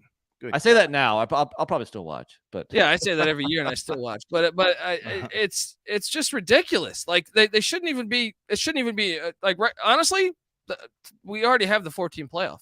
Yeah, in my opinion, because if they're gonna say if Michigan loses to Purdue, they're still in, even though Michigan's schedule is the biggest fucking joke out of any of the teams in the top 10. Yeah, right. Then why do they get the pass? Because they beat Ohio State by 22? Because TCU has beaten a ton of good teams the whole year. It makes no sense. It's just stupid. It's a stupid system. Drives me fucking crazy. Let me do an ad read and fuck you, Patty C, right? I'm joking. Folks, I want to tell you that the college football experience on the Sports Gambling Podcast Network is presented by WynnBET. WynnBET's now live in Arizona, Colorado, Indiana, Louisiana, Michigan, New Jersey, New York, Tennessee, and Virginia. From boosted same-game parlays to live in-game odds, WynnBET is what you need to win. Sign up today. Bet $100. Get a $100 free bet at sportsgamblingpodcast.com/WynnBET. That's sportsgamblingpodcast.com/WYNNBET to claim your free bet today. And we're back on the college football experience. 3802 tour on the chat here saying, give it up, Patty C. Ohio State was dog shit. I want to say, who did they beat that was good? Well, I'm Penn just saying State, right? this game until 3 minutes left in the game when Michigan rattled off a 80 or 85-yard touchdown run, right? That means Ohio State was dominating the total yards up until that point. I don't care about the total yards. That's a very metric you cite constantly. The first half, Ohio State was the better team. The second half, they were dominated. Like first half, it was actually like Ohio State better team by a little bit. Second half, they were dominated the whole fucking game. First half, Ohio State completely dominated Michigan. Michigan had a few good plays that magically kept them in the game. No, it wasn't magically. Those receivers were wide open. No, the guy fucking broke the tackle and went 75 yards. What are you talking about? The first half? I thought you just fucking watched it. Yeah, I did. The guy broke a tackle against the cornerback and he went to the house. Dude, a they could find 69-yard anything they want in the air they could have got. Michigan? Yes. I was amazed with how open some of those Michigan receivers were. Fair enough. I'll say that. Michigan tested Ohio State at the line of scrimmage. Ohio State scooted up. So they went over top of them. Classic. The second time I watched it, I was like, this is just an ass kicking from a coaching point of view. I don't even think it's Like Michigan made all the adjustments. Ohio State made zero adjustments. So and got simplified dominated. version. we're all on USC -2. Moving on to Saturday. Yes, Saturday morning. The fuck out of here. What do we got? Let's go. Don't make me defend Ohio State. I don't want to. Get. Yeah, I'll join you. Fuck Ohio State. They suck. Let's get them out of here. All right, hold on. So who should make it? Well, maybe I shouldn't even ask this question, but Ohio State or Bama, who should be ranked higher than Ohio State. the other right now? No fucking question. Over Bama, yeah. Yeah, Bama does. Tennessee should be ahead of Bama. Yes, definitely. How is that not? Oh my goodness. And I love their logic. Oh man, I wish I had this prep. Oh, I read it today too. It's such a load of fucking shit from Boo. What's his name? What the fuck is that guy's NC name? State's athletic director. Oh my goodness. Yo, well, you look at the what losses. I gotta Venmo you? What I gotta Venmo you to? I don't know. Maybe Jeez. drive a dump truck through his house. You know what I mean? Well, you look at the losses, and Alabama's losses weren't quite as bad. You know, just we spent too much time on this. Let's get back to the games. Yeah, let's go. The MAC Championship. See, once again, they do this at that stupid convention center in Detroit. Play this at Lambeau. Play this at Soldier. Play this at fucking anywhere. All right, play that at the Rubber Bowl, which is completely destroyed. Play it anywhere. The but fan this place. experience. Yeah. The So stadium terrible. experience. Toledo -1. The concourses are crowded. Yeah. We need to play it in a new stadium. Toledo -1. We know Mickey Rourke's son, Curtis Rourke, is out for the season. He was named MAC Player of the Year, though. Why is this line so short? I know there's a chance Finn might play, but Toledo's going to win. Maybe it's because Toledo just lost 2 straight games to Bowling Green and Western Michigan. No, but they didn't have Finn, right? Finn was in the second half of that game, or the second game there. Well, Rourke is the MAC Player of the Year. They just gave him that award. Right. Now, Ohio doesn't have the Player of the Year. Give me Toledo -1. Let's go. well, look, guys, you know Ohio is my MAC team, so I'm going to ride with my Bobcats. I like what I saw from C.J. Harris in his first collegiate start. 65 yards rushing, 3 touchdowns. Through the air, he's not the most accomplished passer just yet, but he's still threw for 196 and a touchdown.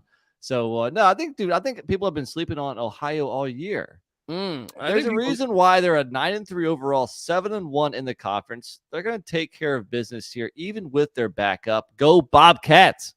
You're wrong, because Toledo has the best defense in the MAC, and Tim Albin, Ohio's coach. There's speculation that he is going to be Tulsa's next head coach. Well, guess what? Distractions. Speculation that Jason Candle is going to be Cincinnati's next coach. Ohio's won 7 in a row. Toledo's lost 2 in a row. And Ohio is getting a 1.5. And I take I don't agree with what your statement on the Big Show was. Ohio is not the more finesse team, especially with the running quarterback that C.J. Harris is.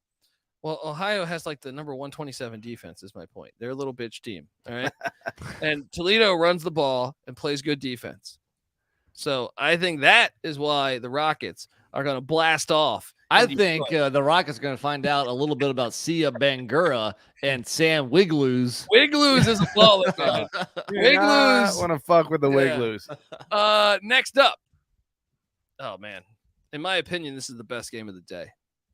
This is a good game. Kansas State at TCU. Top 10 Paul matchup. Feibob, I think no one's going to watch this game. This is the only top 10 matchup of the weekend, right? Kansas State is going to win this game, guys. I hate to do it to you, but with Will Howard or Adrian Martinez, they're the far superior team. I don't know about far superior. I am interested, though, because I do think playing that game, the first game, you learn some of the wrinkles that K-State does offensively. Sure. I don't think they're like you think K-State's benefits TCU more. Well, a little bit from the offensive point of view. Obviously, a revenge spot benefits Kansas State. Yeah, but I will say, like, K-State kind of keeps it pretty vanilla on offense, I feel like. So I kind of just think they just body up and say, hey, stop us. And they couldn't when it was Martinez and Howard. They had an 18-point lead when Howard got injured. I think K-State bounces back. I am a little biased because I have a Kansas State ticket to win the Big 12. How you doing? I'm gonna go down with the ship. I've been calling for the TCU loss now for I think like 5 or 6 weeks in a row, but also the line here tells you to take K-State. If Vegas was that confident in TCU, it would be TCU -3 or -3.5, not -2.5. They're going to take all those bettors on TCU. They're saying, "Oh, not even a field goal." Yeah, Yeah. you might be right. I'm agreeing with both you guys. K-State, I just feel like all things held equal, it's the Big 12 championship game. It's the Big 12. Hold on. Where's my And this is what happens in the Big 12 championship game. Pull that. I don't know where the hell. Oh. It's Division I football. It's the Big 12. It ain't intramurals. That's right. You didn't play it out, man. What's the very end? It's like It's Division I football. It's the Big 12. It ain't intramurals. go play intramurals, brother. You got 2 weeks after finals. You got a week of July 4th, and you got a week before camp starts. That's a month. That's probably more vacation than you guys get. And we're a little bummed out that we don't get 3 weeks. Go play intramurals, brother. It's just too close of a competition. In case Where's he coaching at these days anyway? UC Davis, man. Yeah, that's right. He's doing good things there too. Philip Montgomery. Maybe Tulsa should call Dan Hawkins. Dude, right? Yeah. Wait. Dan Hawkins is where? At UC Davis. They beat Tulsa last year. Yeah. In Tulsa. Yeah. They almost knocked off. Who they almost knocked off this year? Yeah, he might be like 65 now or something, but whatever. Hey, Yeah. take a chance. 65 is the new 45. Division I football. It's a Big 12. He got a raw deal in Boulder too. No, you didn't. No. Is the home field advantage, so to speak, going to work in TCU's favor? The game's being played at Jerry's World, right? It is at Jerry's World. Another one of these filthy dome games. No. K-State fans travel. Me and NC Nick went to a game at Texas. Yeah. It was like a decent K-State fans travel, buddy. Yeah. Oh, man, dude, we're having more fun drinking with K-State fans than we did with Longhorn fans there. Not surprising. Here's what's going to happen. A last-second field goal or some last-second defeat of some variety is going to kill the Horned Frogs, and then the committee will completely overlook that. The 1 point. They'll drop 10 spots. Yeah, they'll drop 10 spots. Even though Ohio State loses by 22 at home, they drop 1 spot. Yeah. I like Fallon Iverson said he won a intramural championship in '98, so stop hating. So, you know what? I think that was the same year I won that MVP of the Herndon Basketball League. So hey, cheers to you. It was the summer of '98. Cheers to us. No. Actually, hold on. What were we just talking about? I was going to say something. K-State, TCU, Jerry's World. I don't know. Big 12. I don't know. Let's go. But you'll remember in a second. At that same time, so we got the MAC championship, 9 a.m. here on the West, noon for you over there on the East, Nick. You got the Big 12 championship. And at the same time, the FCS playoffs. The New Hampshire Patty C is super excited about this matchup, NC Nick. The New Hampshire Wildcats are heading to Fitton Field in Worcester, Massachusetts, to take on the undefeated 11-0 Holy Cross Crusaders, who my guy Stone Labanowitz is given no respect to. Shout out to Stone, great guy, but he's not respecting the Crusaders. The fact they're 2-0 against the FBS over the past 2 years, all because they don't have the same amount of scholarships as, say, the Missouri Valley Conference and the Big Sky Conference. Doesn't matter. They got ballers. Matthew Saluka. That guy's been balling. All right. Now, Holy Cross is laying 4. Give me the Crusaders. Take your little CAA, JMU bullshit out of here. This Holy Cross team, something about their championship pedigree, man. They just beat the Hoyas of Georgetown by 37. All right. It's not saying that much. Okay. They beat Buffalo, who you're high on. You're Maurice Lindquist guy. All right. That's a nice one. 37-31. They beat Yale, who's good. They beat Colgate. 11-0 with a gigantic point differential working in their favor. Points for 430, points against 219. Dominant. NC Nick, you joining me with the Crusaders, or are you going with the Wildcats in New Hampshire? Like in FCS, usually I like to take the points here, but come on, this game is in Fitton Field, and New Hampshire is fitting to get an L. Hello. Holy Cross just went into the nation's capital and beat Georgetown 47-10. Nobody comes into Cooper Field and gets That's it done. right. Yeah. Holy Cross, let's do it. Their basketball team Unless might be you're on a one of the crusade. worst in the country, but their football team's pretty good. 16th best rushing attack in the FCS. They're going to get a strong dose of Matthew Saluka and company. What's their running backs? Saluka, by the way, let me read you a stat line. He's got 25 touchdowns, 3 interceptions, and he's got 918 yards on the ground. Tebow 2.0, baby.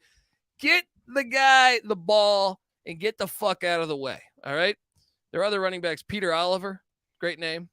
Doesn't sound like a running back. Sounds like a 1920s running back. Patty C, what are you doing here? Weather in Worcester, 55 and rainy, high, a 30 low. Whatever we got New Hampshire and Massachusetts battling against each other. I know you love it as a Northeast football is back, and Holy Cross is going to win this thing, and they are going to cover. So let's go. Let's we're go going Crusaders. Let's go Crusaders. All right, Saturday. Now we jump back to the FBS. There is Valpo, New Mexico State at noon. We don't have a line on that. How many Crusades can we have in one day? Yeah. Well, they're not even called the Crusaders anymore, but let's not Details. go there. Sunbelt, Funbelt action. NC Nick, we're gonna have you lead in on this because the Troy. Dude, hold on. They're named the Beacons now. Yeah. The Beacons. It's much more. I'm offended. Yeah. All right. Sorry. Generally positive, but Sunbelt. Troy is laying 8.5 points. This is at Troy against Coastal Carolina and Jamie Chadwell, who did not rule out Big Bird playing when he was on the radio today. He said if the game was today, Big Bird wouldn't play. But he said, luckily, it's in a couple days, and maybe there's enough feathers on Big Bird's back to play in this matchup. Either way, Troy wins close games. Not lately. That's true. What are you doing here? I'll let you go first. You're our Sunbelt specialist. This is at Veterans Memorial Stadium. Do we have a weather update? Shout out to the teams that actually play. See, they should be playing these games. Like Purdue, Michigan should probably be happening in Ann Arbor. Right. You know what I mean? Just give it a home environment. All right. So while you pull up the weather, I will tell you that yes. So lately Troy has beat 34-16 and 48-19 in wins over ULM and Arkansas State. Granted, that's probably the two worst teams in the Sun Belt West, but I don't think McCall's playing. My hunch is that it's kind of smoke and mirrors here. You know, Chadwell's playing that game. You got to prepare for both people. I don't think he's playing, man. And I think he needs to be healthy if he's going to be the real Grayson McCall and, you know, with his running ability and whatnot. So I don't think, home field advantage. You got Troy. It's the offense is starting to get better and better. The defense is dominant and they're at home. I'm going to lay the points. Oh, this game, 75 degrees, but rain all day. Does that favor who? I mean, I guess you would think it would favor a dog if it's less points, you know, and if it's really sloppy conditions, especially a dog that's over a touchdown. But I mean, Troy is defense and running, so I think they're okay with that. Let's go. Troy, the number 91 passing attack in the country. Troy has some close games. Coastal, all year, the number though, 36 passing attack. See, Troy's blowing out teams, but none of these teams are good. Actually, go back to the Army game. They win by 1. Go back to the Louisiana game. They win by 6. Go back to the South Alabama game. They win by 4. Go back to the Texas State game. They win by 3. Go back to the Western Kentucky game by 7. Even the Marshall game by 9. I think Jamie Chadwell's got enough chops. He knows if a strong performance here, and maybe, well, actually, I don't know, because who knows? Cincinnati might come calling. I don't know. Well, how about we look at the cross-divisional games? Troy goes real quick. Go ahead. Troy, Patty. I was wrong about that. Troy number 50 in passing offense. Coastal number 54. So it might hurt Troy a little more. Some rain. Anyway, go ahead. Yeah. I think having your starting quarterback out, it hurts more than rain. Fair. No, so if you look at the cross-divisional games, you have Troy getting beat at App on the Hail Mary, and then they beat Marshall 16-7 in a pretty convincing but small margin of victory. And then Coastal Carolina, they beat ULM only 28-21, and they beat Southern Miss 26-23. I'm kind of surprised coming into this year. I thought the Sun Belt East would be so much better. Turns out that really wasn't the case, especially with JMU not being able to compete in the postseason. But Troy and South Alabama, I think, are probably the two best teams in the Sun Belt in general. So give me Troy. Well, present company excluded. I'm not including them because they can't play in the postseason. Thank you. I think you're right, though. Generally speaking, both of those teams are better than Coastal in general, and especially without Grayson McCall. I think 8.5 points is a lot for a team that had found a way to win for the most part, but most of those games were with Grayson McCall. Without him, they're in big trouble. So Troy gets the dub, and by big. All right, at that same time, well, actually a little bit earlier than those two kickoffs, we have back to the FCS playoffs. This one going on at Tom Benson Stadium in San Antonio, Texas. Shout out to them. This is an outdoor game. The other game in San Antonio is indoors. Incarnate Word is hosting Furman. 10-2 Furman from the SoCon against 10-1 Incarnate Word from the Southland. Furman has Tyler Huff at quarterback, 14 touchdowns, 6 interceptions. They kind of been a run team, though. Dominic Roberto is killing it on the ground, getting 6 yards a carry, 10 touchdowns. Their leading receivers a tight end, too. Old school football with the Paladins. Meanwhile, Lindsey Scott, former LSU recruit, is the quarterback at Incarnate Word. He's thrown 50 touchdowns and just 4 interceptions. Whew. Holy hell, get this guy. And he's rushed for 340 and 7 touchdowns. And 4. Yeah. That's quite the ratio. This is an interesting matchup. I'm seeing the spread over at WinBet at Incarnate Word -5.5. Give me the points in Furman. I think the physicality, the SoCon is tough too, man. I think Furman's going to be able to run the ball on Incarnate Word, and that will keep this game and keep the clock going, limit the possessions for Lindsey Scott. Furman covers the 5.5, but Incarnate Word could still win this game. What are you doing here, NC Nick? I completely agree. I think people are going to see those gaudy stats by Lindsey Scott Jr. Having a great year, obviously, but give me the dog here. Definitely. I think Incarnate Word's been putting up big numbers against bad competition. I think Furman is the tougher team here, and I think they're more road tested, or they're more tested in general. Give me the Paladins. Yeah, and Weehawk saying Incarnate Word 22 plus yards per minute of possession. Tops in the FCS. I think they may have more points than any team in the FCS. 582-210 is their margin of victory. But listen to the win totals of the other teams in the conference. Southeast Louisiana, number 2 in total win totals with a 9-3 record. After that, 5-6, 4-7, 4-7, 3-8, 2-9, 1-10. They are playing against absolute ass competition and lighting it up.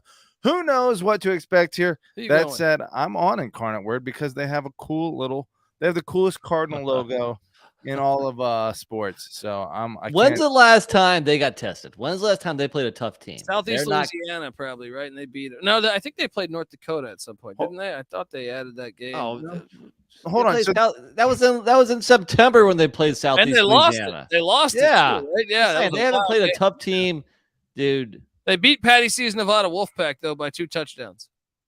That's true. Yeah. Wasn't Incarnate Word somehow connected with Western Kentucky?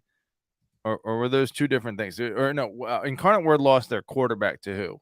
No, you're thinking of Houston Baptist. Oh, Houston Baptist. Yeah, so you're talking about Washington State. Cameron Ward came from Incarnate Word. Yeah. So last year, Lindsey Scott was at Nichols. Remember when Nichols was putting up like 80 points a game? Okay. So Lindsey Scott transfers from Nichols to Incarnate Word and puts up 80 points a game there. And then Cameron Ward lights up the Pac-12. Either way, they're lighting up the fucking scoreboard against shitty competition. That said, give me the cool logo. Oh, going with the cool logo. Well, next up, we have Gardner Webb, the running Bulldogs, getting no respect My guy Stone Labanowitz. We were. If you listen to the SGP show, shout out to Stone, former Saluki quarterback. Won a playoff game on the road in Ogden. Gardner That's Webb. a great game. Gardner Webb's like Holy Cross. They don't have the same amount of scholarships as some of these other schools, like in the CAA or SoCon or whatever. But guess who? Eastern Kentucky has more scholarships than them. And guess what Gardner Webb did? They went on the road to Eastern Kentucky in the first round of the playoffs, and they won 52-41. And I feel like watching this game, I feel like they ran for 1,000 yards. I don't have the box score in front of me, but Gardner Webb also only lost to Big Bird by 4 in Conway. Gardner Webb also only lost to Hugh Strip Club Freeze by 1 in Lynchburg, Virginia. And they had Marshall tied. I mean, it was 14, not tied up. It was 14-7 at halftime. Marshall pulled away late to win 28-7. This running Bulldog team's got heart. Love the way they're playing. They traveled to Williamsburg, Virginia. All right. Let me tell you, John Smith and Pocahontas aren't walking through that door, Patty C, right? The spread, this line is at man, they're just giving no respect to my guys. William & Mary -10. Let me ask you this. Cary Field, Walter Zabel Stadium. Zabel, I had a recruiting visit there. Yeah? I was completely ignored on the recruiting I'm definitely visit. fading them. Let me ask you this. Of the current teams left, South Dakota State, Delaware, Holy Cross, New Hampshire, William & Mary, Gardner Webb, Montana State, Weber State, Richmond, Sacramento State, Furman, Incarnate Word, Southeast Louisiana, Sanford, Montana, and North Dakota State. How many of those teams have a coach that have won an FCS national championship? Ooh, you're going the Mike London route. Well, clearly North Dakota State does. Yeah, I was about to say. And I think that's it. No, Bobby Hawk at Montana. Yeah. Okay. So give me the experience, give me the home field advantage, and give me the tribe on a mission. NC Nick, what are you doing here? No, I'm on Gardner Webb. My guys from Boiling Springs, North Carolina. Look, I spent about 20 years of my childhood and my early adulthood in the state of Virginia. And then I've spent about 17 years or so in the great state of North Carolina. And I'm a North Carolinian now. All right. I'm going to go ahead and say it. That's I'm right. Go Gardner Webb. Look, I'm going to take the points, sprinkle some on the money line. Yeah. And look, I only spent a limited amount of time in Greenville, North Carolina, but it feels like 30 years. All right. Give me Gardner Webb. And Patty C, we've seen Mike London fold up like a lawn chair. All right. That was at UVA. It's a much harder. The grounds are full of lawn. I have been really impressed with William & Mary this year, but Gardner Webb covers, sprinkle some on the money line. This team's got heart. Guys, all right. Should we break this right now? Yeah, the Rose Bowl clears the way for college football expansion, so we have a 12-team playoff in 2024, essentially. Not next year, 2 years from now, we have a fucking 12-team. There playoff. we go. Unbelievable. Live on air, we bring Gardner Webb, you still got a year to jump up to the FBS. Let's go. Billy McCoy, what the hell, man? You're an hour and a half late. Yeah, what's going on? Next up, we got Delaware heading all the way, well, somewhat across the country to Dana Dykhouse Stadium. This is in Brookings, South Dakota. The Jackrabbits, #1 spot in all the playoffs, taking on Nolan Henderson. You go to the dike and you get licked. Let's be honest. Last time they played South Dakota State won 33-3. That was a year ago. No, that was that was NC Nick. Actually, we were in North Carolina watching this game. I recall when they played each other. Revenge spot for Nolan Henderson and Delaware, who beat the Navy midshipmen this year in Annapolis. The spread is at, where are we at here? Wow. South Dakota State is laying 23 points. Woo. I got to take Delaware with all that said. I'm all over the Blue Hens here. Lock it up. They're not going to lose by that many points. They're not that terrible. To the #1 team in the nation? 23 points? South Dakota State should have won the national championship 2 years ago, Give right? me points. Give me a weather check in Brookings. All right. Brookings, South Dakota, weather Saturday. I'm locking up the Blue Hens. They're talking about going to the FBS soon. Let's go. We're looking at 12 degrees Fahrenheit. Maybe. Wow. Wait. No, I think those guys at Delaware may have been hanging out on Rehoboth Beach too long. What it currently is. Check that. That's what it currently is. On Saturday, it'll be a balmy 25 degrees. But then that won't be a lot of fireworks in that game then? Give me the points. Yeah, give me the points. I'm on the points with you guys. Next up, this is still at the noon time slate. This is why it's such a great day, folks. We have Weber State heading into, and I'm going to need you to do a weather check on this, Bozeman, Montana. This is the game I feel like Weber State would have won in the regular season matchup had Weber State's long snapper not sent. Well, how many safeties was that? 4? 4 snaps over the punter's head and out of bounds, or as safeties. They ended up losing by like 5 points or something. Please tell me you got a new long snapper. This is in Bozeman. If you had just downed the ball on 4th down, and turned it over, you'd have been better off. Dude, some of those were so far off. I thought he was fixing the game. I was like, how could you be that bad? 20 yards over the punter's head. This is a great game. Big Maybe his Sky hands matchup. were ice fucking cold. Montana State's laying 3. This game's awesome. This game, did you do a weather check for us in Billings? Bozeman. 27-degree high, 6-degree low. No weather on Saturday. No rain, no snow. 0% precipitation. I'm gonna call for a little upset. Weber State pulls off the upset. They lost the first time, lost by 5. I watched that whole game and I kind of felt like Weber was better if they were just not killing themselves on these snaps. Give me an upset special. Weber State pulls it off on the road. NC Nick, what are you doing? No, you're wrong. I told you with the Brawl of the Wild, Montana State would beat your little hippies from that hippie mountain town at Montana. Montana State is the true Hippie school. Olympics. Doesn't matter who wins because they're all losers. Wow, making Montana State is the true school of the great people from the state of Montana. Wow, they're gonna take care of business at home. There it is. It's like Michigan State. You got your Walmart, what are they, Bobcats? No, Walmart Grizzlies, and your true Bobcats of Montana. Oh gosh, what are you doing here, Patty? The 4 seed in the country. What's the spread on this one again? 3. Montana State's laying 3. 3 on the road. No. Montana State is laying 3. Weber's getting 3 on the road. Weber's getting 3 on the road. Gosh, that's tough. Because Weber, of all places, a Utah team is unlikely to be fazed by the weather. That said, Montana State is probably 3 points better at home. So I'm on the Bobcats. Ooh, going Bobcats. Okay, next we hop over to Southeast Louisiana, the Lions that we just talked about. They beat Incarnate Word. They are heading to Samford, Alabama, right? Is that the name of the town, or is this somewhere in Alabama to take on Samford? Homewood, Alabama. I see rain is in the forecast. This line, so 9-3 Southeast Louisiana against 10-1 Samford. I know, NC Nick, that when we did the spring FCS season, you liked the Samford team. They ran the air raid. Yeah. They almost knocked off the Florida Gators in the swamp last year. They dropped like a 50 burger on the Gators in the swamp. They are laying 5.5 against Southeast Louisiana. And guess what I'm going to do? I'm going to lay the 5.5 with the Samford Bulldogs. Patty C, what are you doing here? You going with the Lions? You going with the Bulldogs? I mean, I see what you're saying. 80% chance of precipitation, 85% humidity. Gonna be a wet day. I don't know a lot about either of these teams. Who passes more, Samford or Samford runs the air raid, but both I think. Samford's quarterback has thrown 35 touchdowns to 3 interceptions. If that gives you any indication. That's the team that's going to be affected more by heavy precipitation. So give me a Southeast Louisiana. What's the spread? Lions, Tigers, Bears. Samford minus 5.5. I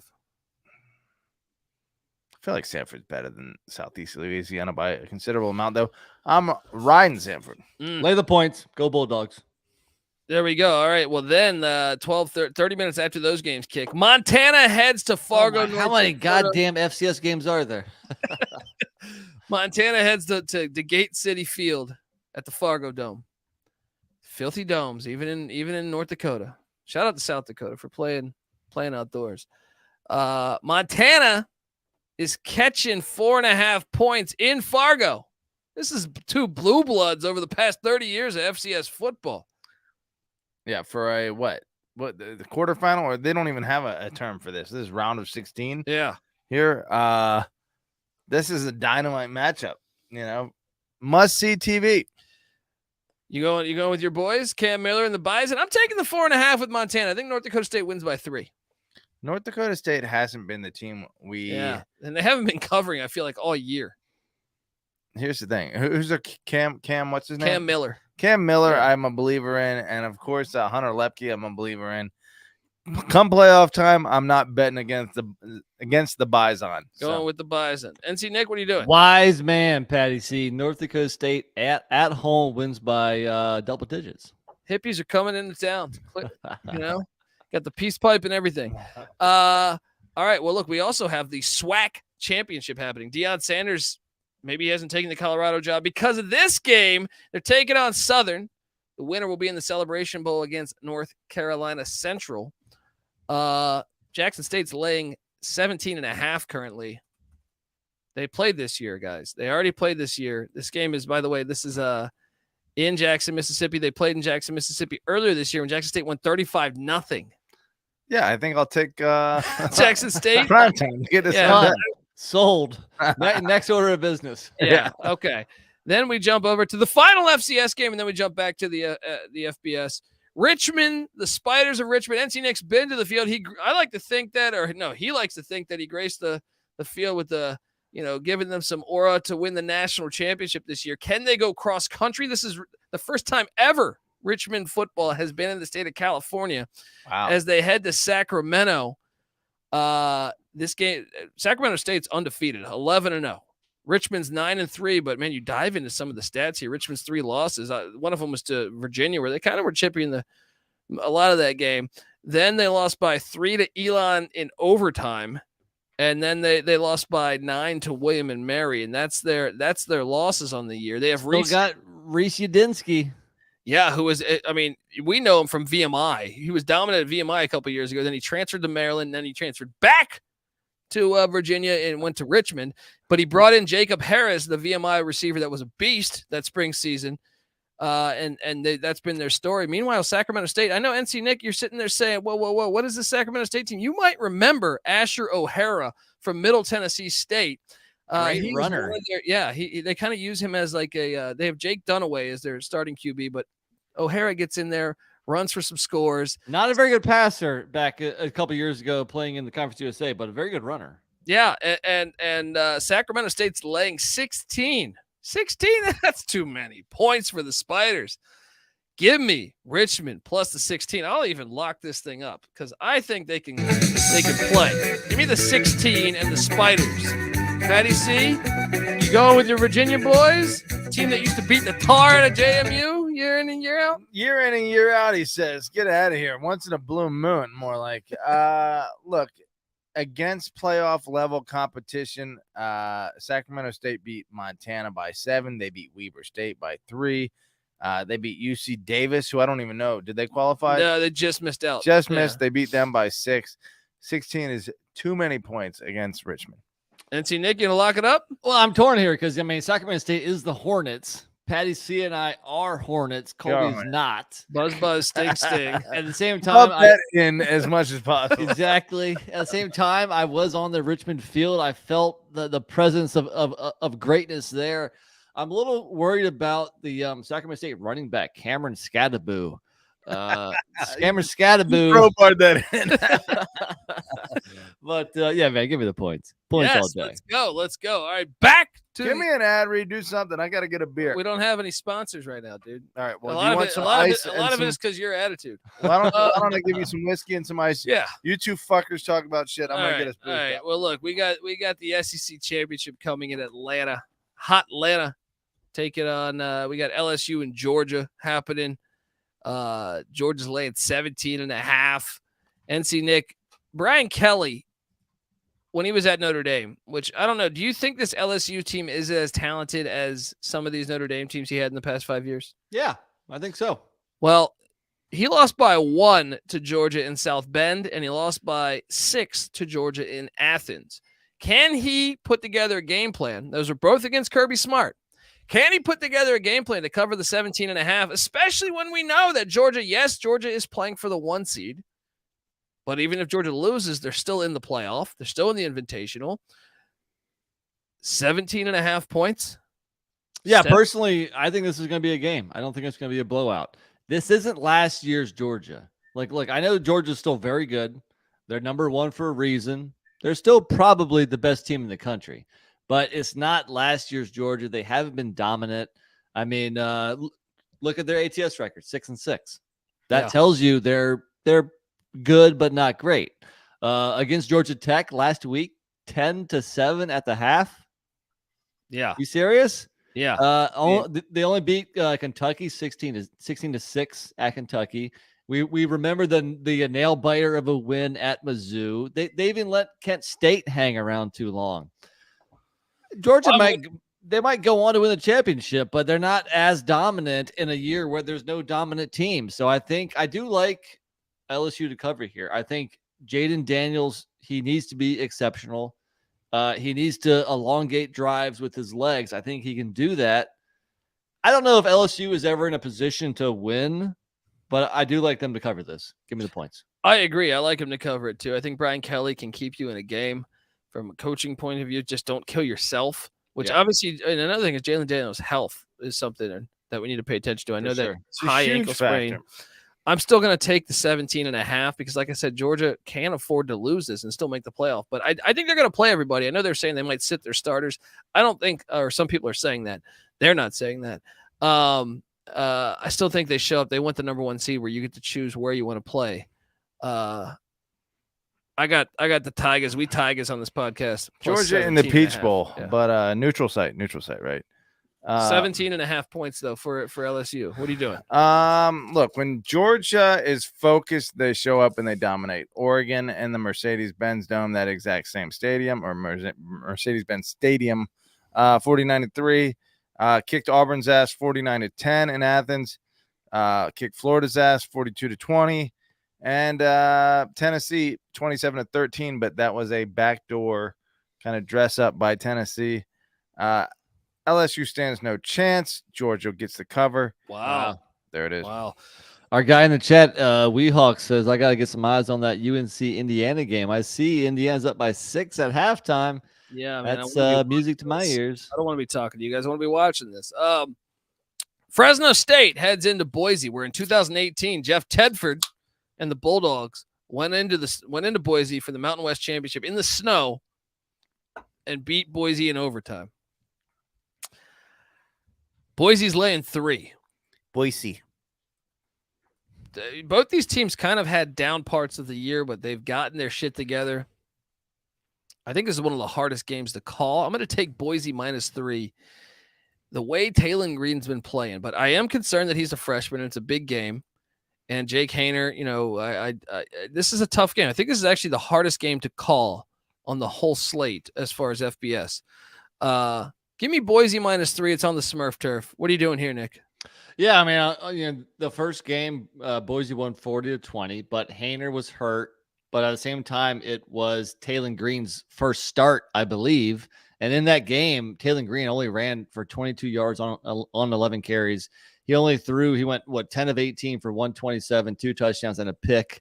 So Taylon Green is much better, 8 starts later than he was in that game. But Fresno is now more at full strength with their star quarterback. So it is reminiscent of that 2018 matchup where the same exact thing happened when Boise beat Fresno at home in the regular season and then played them again at home in the championship, and Fresno won in overtime 19-16. But I think this time Boise does the sweep. They beat them both times. Boise has the 3rd best pass defense in the country. Yeah. Some of that is some of the teams they've played in the Mountain West Mountain. Yeah, Air Force in Wyoming. Yeah, exactly. And New Mexico. Even San Diego State. Yeah, exactly. So that's a little bit jaded, but I can't go against Boise on the blue turf here. Give me the Broncos. Fresno, winners of 7 in a row. Their last loss at Boise by 20 points. Boise, meanwhile, playing certain teams close, blowing out other teams. I feel like pass-happy teams, Colorado State. I don't know what Utah State's deal, but Nevada. I'd say they're pass-happy. Yeah, they've dominated all of those, but then against run teams, Air Force and Wyoming, they've kept the game close. I think Fresno State's pass-happy under Jeff Tedford. I think that lends itself to saying Boise gets it done at home. There you go. Our guy Durko Gaming says he has futures tickets on Toledo to win the MAC and Troy to win the Sun Belt. He wants advice from Colby for hedging advice. I think your advice is to let it fucking ride, right?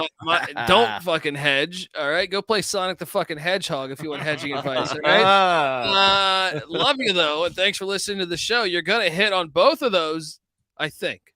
All right. If not, we'll send you a T-shirt. All right. How about that? All right. Win-win. At the Colby D on Twitter. Give me a DM. UCF heads into New Orleans.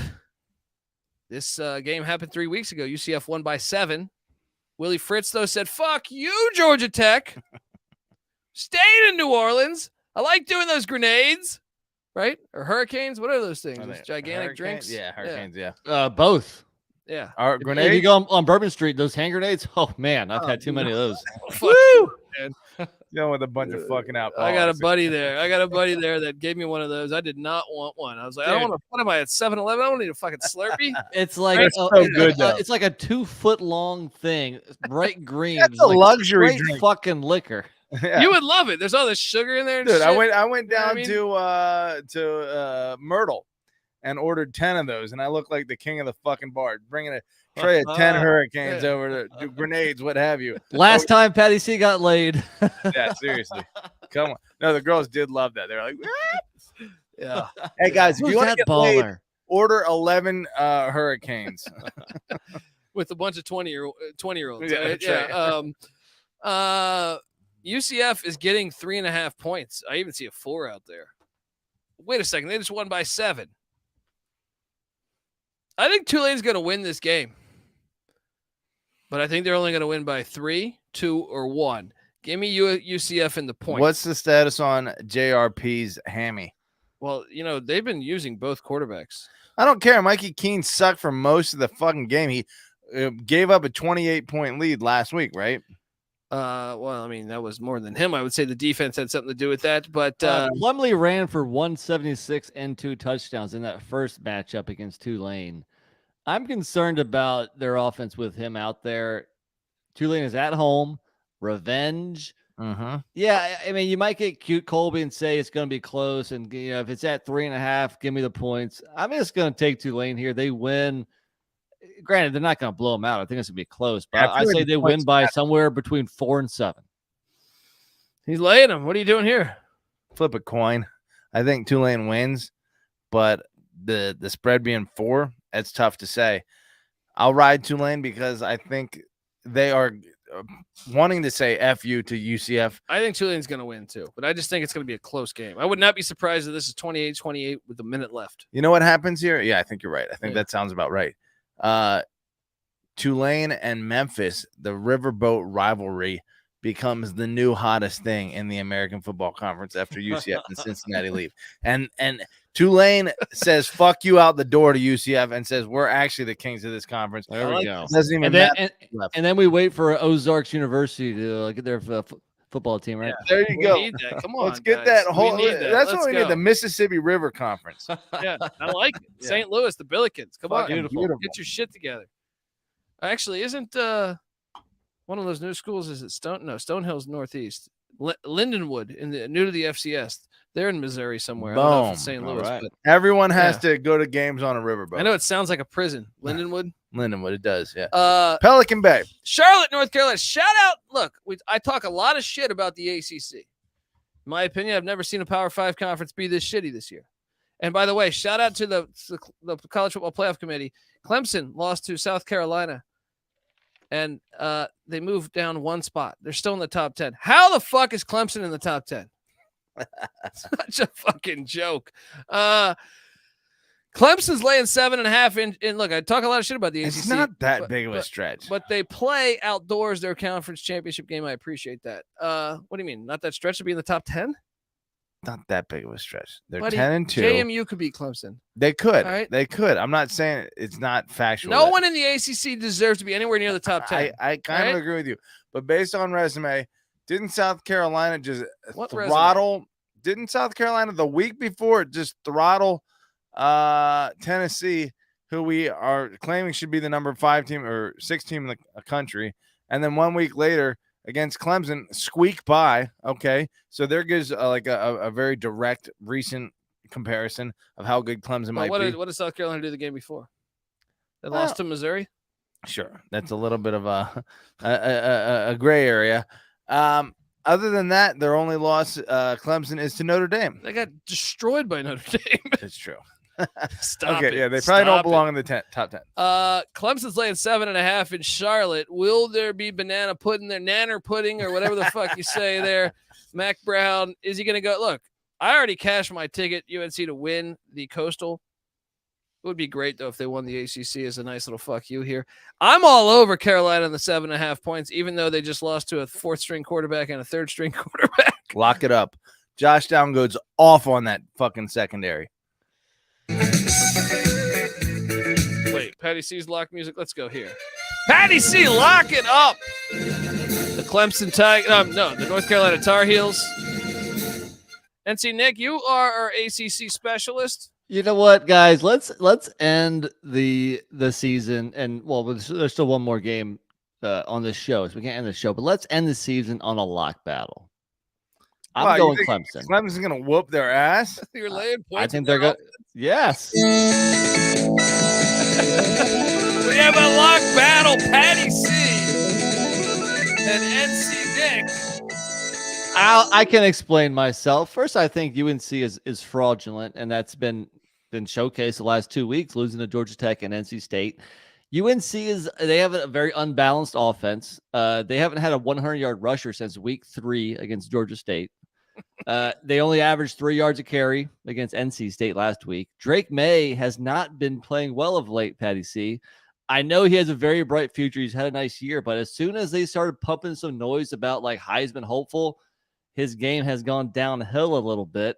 They call it the freshman blues. Sure. I mean, look, he's a young guy. I'm not coming down on him too hard because he is a very young quarterback. He has a very bright future, but he's a freshman, right? I believe he's a redshirt. Yes. Yeah. And against NC State, 29 of 49 for 233, 1 touchdown, 1 interception. Against Georgia Tech, 16 of 30 for 202 and 1 interception. Not efficient football through the air. And if he doesn't bring his A game, UNC doesn't have a chance. I'm taking Clemson here. Some people think that like just because it's in the state of North Carolina, that's it may be a home field for UNC. Not the case. Clemson is probably closer to Charlotte than Chapel Hill is. If not, it's very damn close. So I'm going Clemson. I think they win by 10. This is the second time they played in the conference championship in probably the last 4 or 5 years, right? I feel like North Carolina went pretty recently, right? No. Pitt twice, Virginia once. No, I feel like North Carolina under Fedora went. How long ago? I think they did go, but that was a while ago, man. Maybe 5-6 years. Yeah. Look, Clemson number 74 pass defense. North Carolina the number 8 pass offense in the country. Drake May will go off. Josh Downs will go off. Fuck you. 7.5 points, Nick Dant. Hey, loser shots next week. Hey, how many? How many? Yeah. 3 shots. There you What's a Carolina drink that we could a hurricane enjoy? No, that's New Orleans. What are you talking about? I know, but hurricanes hit Carolina all the time. Come on, their hockey team is called the Hurricane. Nick would know. What's a Carolina drink we could drink here? I don't know. What's a Carolina drink? I don't know. Barbecue sauce. Yeah, 3 shots. Yeah, some vodka and barbecue sauce. Vodka and barb. There we go. Vodka and vinegar. Isn't Carolina barbecue vinegar based? Eastern North Carolina, yes, not Western North Carolina. Yeah. If you want to get into that again. Distinction. Tom Hanks in the chat says, NC Nick, I think you better go back to Greenbow, North Carolina, to quote Forrest Gump, because he's on the heels, and I'm with him. I'm taking North Carolina. I'm not locking it because I've already cashed my ticket. But, yeah, Moonshine says Weehawk. Let's get to the final. Let me ask you this. Clemson, how many teams of North Carolina's quality have they beaten by 8 points to this point in the season? I want to take a quick peek at their schedule. I mean, they haven't played anybody. What is North Carolina quality, though? What was North Carolina's record this year? North Carolina was 9-3. 9-3. Okay, no, stupid. Okay, so North Carolina's like a middle of the road Sunbelt team. Wake like Forest, Wake Forest, they beat by 6 in double overtime. North Carolina State, they beat by 10. Florida State, they beat by 6. Syracuse, they beat by 6. Notre Dame, they lost by 21.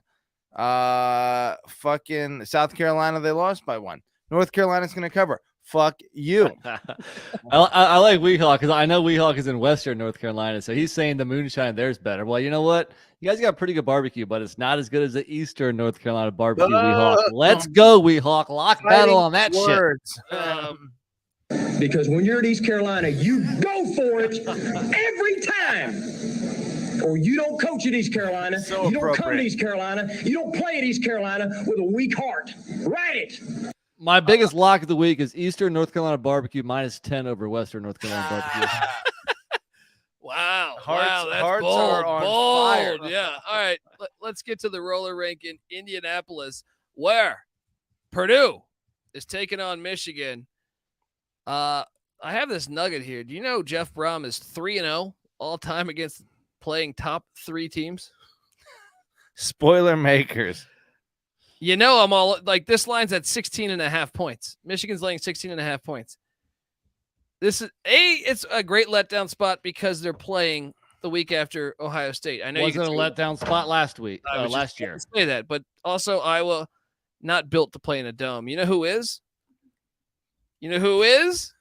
Aiden O'Connell, and I think he's going to play. His brother passed away this past week. I think if you count on him and Charlie Jones, who was his childhood good friend, they're going to fucking show up. And you better believe they're going to bring the pain. And I'm talking about Payne motherfucking Durham. Who- Give Ah, me. your boy. Is he the best tight end in college football? He's a fucking beast. He's a DFS god, in my opinion. He's the slept on Michael Mayer. I'd say Brock Bowers and Michael Mayer are probably 1 and 2, but he has a shot at number 3. And shout out to Ron English, their defense coordinator, that has Purdue in the top 40 defense. Shout out to that. I'm all over the 16.5. Remember, this game's being played in Indianapolis, even though I know Michigan travels well for this nonsense roller rink game. But I think the dome benefits Purdue more than it does Michigan. I think sprinkle a little bit on the money line. I think Jeff Brom also can ski. He's only played Jim Harbaugh once, and that was in his first year. Harbaugh got the best of him, but it was his first year. I think Jeff Brown is going to be able to scheme up a little bit against this defense. Give me the Boilermakers. And let's go to the motherfucking land down under. Are you locking it? I am locking 17? Yeah, 16.5. Is there a 17 out there? I'll take it if so. But 16.5, still too much. This is a close game, man. Who do you think you are? You can't just come and push Purdue around. Let's go. Boiler up. What are you doing here, Patty C? I'm pulling up one stat right here. Okay. Purdue this year has the number, if I can get this pulled up, 21 passing attack and the number 53 overall offense. Last year, Iowa had the number 109 passing attack and the number 121 overall offense. So a slightly different offensive situation that Michigan's going to be facing. I do think Michigan or Purdue, I think the letdown spot is natural here. And guess what? I think Michigan doesn't have the guys to get to the quarterback that are necessary to slow down the Purdue attack. So I think they keep it within 17. There we go. Nick, what are you doing? I'm going to disagree again, guys. I think Michigan. Your boys, you called for Purdue to get to the Big Ten championship, and they did. Now? And they did. I didn't call for them to win it. I said Purdue is going to win the Big Ten West. If you're on Twitter, you saw we posted that shit when we did the Big Ten preview. I went out on a limb and said Purdue to win the Big Ten West. You guys laughed in my face. And what happened? Aiden O'Connell is going to do something Jim Harbaugh never did in Indianapolis. He's going to win the big one. So here's what. No. Nick Dan has his finger on the pulse of Purdue football. That's right. Dude, I think Michigan is on mission. And we've seen this. I mean, that roster, which a lot of them returned from last year, obviously they're missing some key pieces also. But still, we see this in every sport. A team that gets to the playoffs for the first time, usually they bow out early. They gain that experience. They come back super fucking hungry, and they take care of business. They did last week against Ohio State. Meanwhile, Purdue was beating the likes of Northwestern and Indiana in close games the last 2 weeks. I think Michigan comes into this game ready to roll. They ran for 250 plus on Ohio State. They ran for 400 plus on Penn State, the two toughest opponents. I think the Lions are ready to rock. I'm going to go Michigan to win big. Tragic magic is a real thing, man. They're going to play for their boy. What's the tragedy in Purdue? I just talked about this. You been listening to the show? Give me it again. Aiden O'Connell's brother passed away this past week. Ah. Yeah. There is some tragic magic there. And when you consider Charlie Jones, who's probably the best receiver in the Big Ten or amongst them, he's a childhood friend. They're gonna get up. They're gonna fucking play old school. They're gonna give Captain Comeback a little game here. I don't know. Give me the Boilermakers. I don't touch this one with the 10-foot pole. This is the house that Jim Harbaugh didn't play in. This is Lucas Oil, that filthy fucking stadium. Burn that shit to the ground. They should play. I'd rather see this at Hinkle Fieldhouse than I would at that fucking roller rink. Now, before we get out of here, I just want to ask you guys a couple of these ones, because we honor all football being played on the college level. D2 Saturday morning, Indiana, Pennsylvania is taking on Shepherd in West Virginia. Shepherd was there a year ago. 10 a.m. on the West, 1 p.m. on the East. Patty C, Indiana, PA is the number 1 seed. Shepherd's the number 2 seed. We got a battle here. Who you taking? Give me Shepherd, baby. You got a Shepherd pie, all day, every day. NC Nick, you riding with Shepherd? You going? Nah, sorry, man. More talent in the state of Pennsylvania. Ooh, I'm going Shepherd. Let's go. And then on the other side of the bracket, you got Brian Kelly's old school Grand Valley State. They've been a blue blood in this level for a while. To be honest, we have no fucking idea what we're talking about. I've watched this playoff. So last week we had Fair State on the TV. All right, listen to Colby, but not me and Patty. Yeah. Tell us, Colby. Take Fair What's State. What's going to happen? Grand Valley State's taking on Fair State. Fair State won it all last year, and they had a close call last week. I'm going with Fair State. I like their uniforms up there. They got the German always hard to repeat. Give me Grand Valley. There you go. Patty C, who you going? I'll go Ferris. There you go. Playing in the snow like champions. And you were a huge Ferris Bueller fan. I mean, who wasn't? That's right. Great movie. You remind me of the principal. I don't know his name. He kind of reminds me of his friend, that dipshit guy. The dipshit who lets him drive the car out the window. He like drowning in the pool and kisses his girlfriend. All right, champion. Wait, I got something to ask you guys before we get out of here. Hold on. I got 2 more Keep games. going. All right. I got the D3 Final Four going on. Essentially, winners go to the national championship. Wartburg is taking on Aurora. Remember in Wayne's Road? Back to Aurora, right? Where is Aurora? Where are these schools located out of? Wartburg is where? Now, I have not had Wartburg. Iowa. That sounds about right. Aurora. I love Durko Gaming in the chat. Dropping knowledge about Ferris's quarterback. Man, we gotta. This guy's got some information. He was the National Lacrosse Player of the Year. That's what he right. said. Yeah. Anyway, Wartburg is taking on good old Aurora. NC Nick, do you have a lean? Are you going with your Wartburg? Sounds tougher than Aurora. I'm gonna go with those guys from Iowa. Wartburg. Aurora is Colorado. Am I guessing? Wartburg or Illinois? There's an Aurora, Illinois. Yeah. Wartburg knocked off. I just told you it was Iowa. I thought that was Wartburg. Oh no, you said Aurora. Okay, yeah, I think Aurora is Illinois, but I could be wrong. Aurora. So check us out. Aurora knocked off. What are we doing here? What kind of host is this? Fuck up and pay attention. All right. Wartburg knocked off St. John's, Minnesota, the top seed. Meanwhile, Aurora knocked off Wisconsin Whitewater and then beat Alma. Aurora's a great story going on. Who you taking? I gotta go with Wartburg, man. Yeah. How can you bet against Wartburg? That's what I'm saying. Okay, they won it. On the other side of the bracket, you have Auroras are beautiful. Wartburgs are not beautiful. On the other side of the bracket, you have North Central Illinois taking on Ithaca. North Central's going to put it on Ithaca, I think. Big time. You got Hood versus rich boys there. There you go. Always what are you doing, Hood. Patty C? Isn't Ithaca where what was the Tom Road Trip? Yeah, Road Trip. They're not winning any fucking big time. No. We're all on North Central. They're all doing shrooms in the stands and shit. All right, folks. What's wait. your question before you get out of here? Before I get out of here, I read the fucking thing. We read it earlier that the Rose Bowl has acquiesced in some sense or form to the 2024 playoff. Fucking amazing news. We haven't even let this thing register because we've been mid-podcast, but we might be 2 calendar years away from a 12-team playoff. Amazing. Still not happy. I told you this. I will not be happy until 24. You're a lot happier than you were with the 12-team. Quick shout out to everybody in the chat, everybody that's listened to us this year. I mean, we'll still do this like throughout the bowl games and the playoffs, but the fucking greatest. Yeah. So shout out to everybody who's spending their time listening to us idiots. Yeah, I hope you had a wonderful Thanksgiving. We got the holidays coming. Don't worry, we got Army Navy next week, and I'm sure there'll be coaching hire news. And obviously, we'll have the FCS playoffs and the D2 and D3 playoffs continuing on. And then college basketball, guys. Well, and then we're already there. If you listen to the college basketball experience every single night, and McIntyre have been rolling. We've been fucking rolling over there. Hop on over there. And you guys are ahead on picks because you guys have been analyzing deeply. Well, it's free to the world, man. You know what I mean? I don't have the time of day. You have TV. You've seen the coverage. ESPN, the coverage is fantastic. All right? How is that? Days of Thunder. Hello. What I'm saying is this, guys. This is what I want to say. The college football playoff, the future of this thing. I know you don't give a fuck about bowls, but they are a reality of the situation. Bowls? Have you already seen the news? Will Levis not playing? No, I get it. Yeah. I get it. What I'm saying is acknowledge the fucking reality of the situation.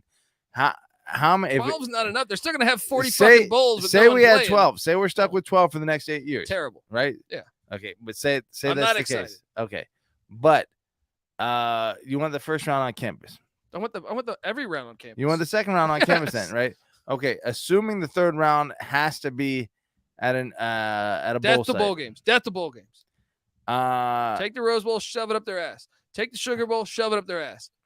I kind of agree with you. I'm getting more and more on board with you with these teams fighting over I don't money. want these or these corporate bowls NFL games. fighting Look, over if money. I want to watch the NFL, I watch the NFL on Sundays. All right, get this NFL bullshit out of here. Yeah. College sports should be played on campus where the heartbeat of the sport is. It's tough for me to, you know what makes me acknowledge that is that I see these bowls just being greedy and that they're completely willing to butcher the fucking tradition of college football, which they claim to be willing to or trying to protect by preserving the bowls. They're all bitches. They're Get 'em out of there. butchering it by making the bowl system the way it is and like pushing the playoff further and further out away from New Year's Day. Fuck you, right? Yes. Put it all on New Year's Day and put everything before Christmas before that. 2 rounds before Christmas. Bowl on. Yeah, they're trying to make week 1, week 0. Hey, college football was started in fucking November. I would like to watch games in November. I don't want to be look, okay, we want more football, right? But do not give us fucking August 15th, week 1. I don't want that. Please, I don't want that. Please. NC Nick, your thoughts?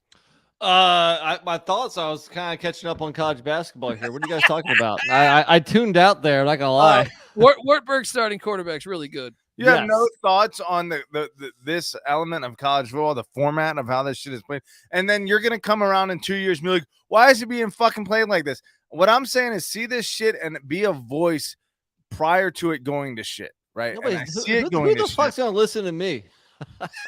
People are listening, Nick. Dan, people are fucking. We listening. have a platform. Damn it, we're gonna make change. We have hope for the I don't know. future. Just pitch and moan. That's what I'm saying. Wait. I have something.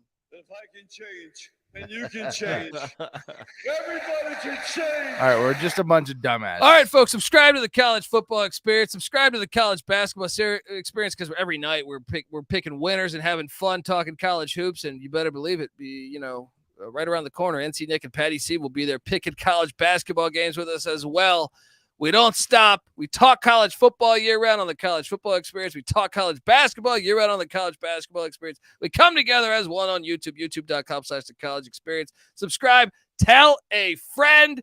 Also, check out the Sports Gambling Podcast. Also, give us a 5-star review. What is it? Just because it's November, people stop giving us reviews?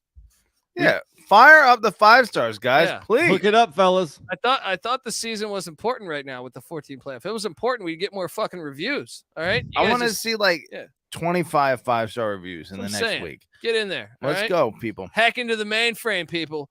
Go to iTunes, the college football experience. Come on, do it. What else do we got? Check out the Sports Gambling Podcast. Check out the NFL Gambling Podcast, the World Cup Gambling Podcast, as that season continues to tie along. Then we have what do we have around the corner? We got NHL that's going on. NBA is going on. Check out USA advanced in the World Cup today. Today? Or was it today? When did they advance? It was yesterday. A couple days. I love how because the soccer does that. They'll play like their games on all the time on replay. How about the USA scoring 2 goals in 3 games and fucking advancing to the next round? And like Colby said, people want to complain about Iowa versus Wisconsin. That's what I'm saying, dude. I watched like 30. Look, I watch a lot of World Cup, unfortunately, because some of these games are boring as fuck. All right. And I still watch because I'm like, do I do this or do I put on Rocky IV again? You know what I mean? And, there should never be a tie in any sport. Any sport. Amen. You show up, you invest your time to see an outcome. Ties are fucking terrible. Anyway, subscribe, get the SGPN app, keep on rocking in the free world. Deion Sanders to Colorado. Let's make it a reality. This is the college football experience. You better start thinking about yours. And we out of here. Thank you. Well, this is a great way to get started. And I haven't even won all my games yet. It's a great night to be a Tiger. I'm here with my family. What the fuck did I do wrong? Sometimes it may be good, sometimes it may be shit. Change speed, for Christ's sake.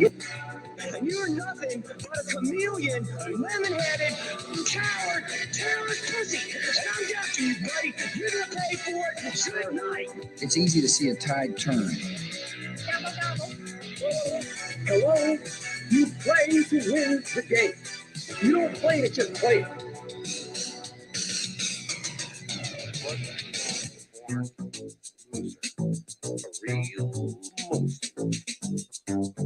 Nice beaver. Our coaching did a horrible job. The players did a horrible job. We got our ass kicked in that second half. It sucked. It stunk. They're begging us. Please have a party. Beat us straight. Get us laid.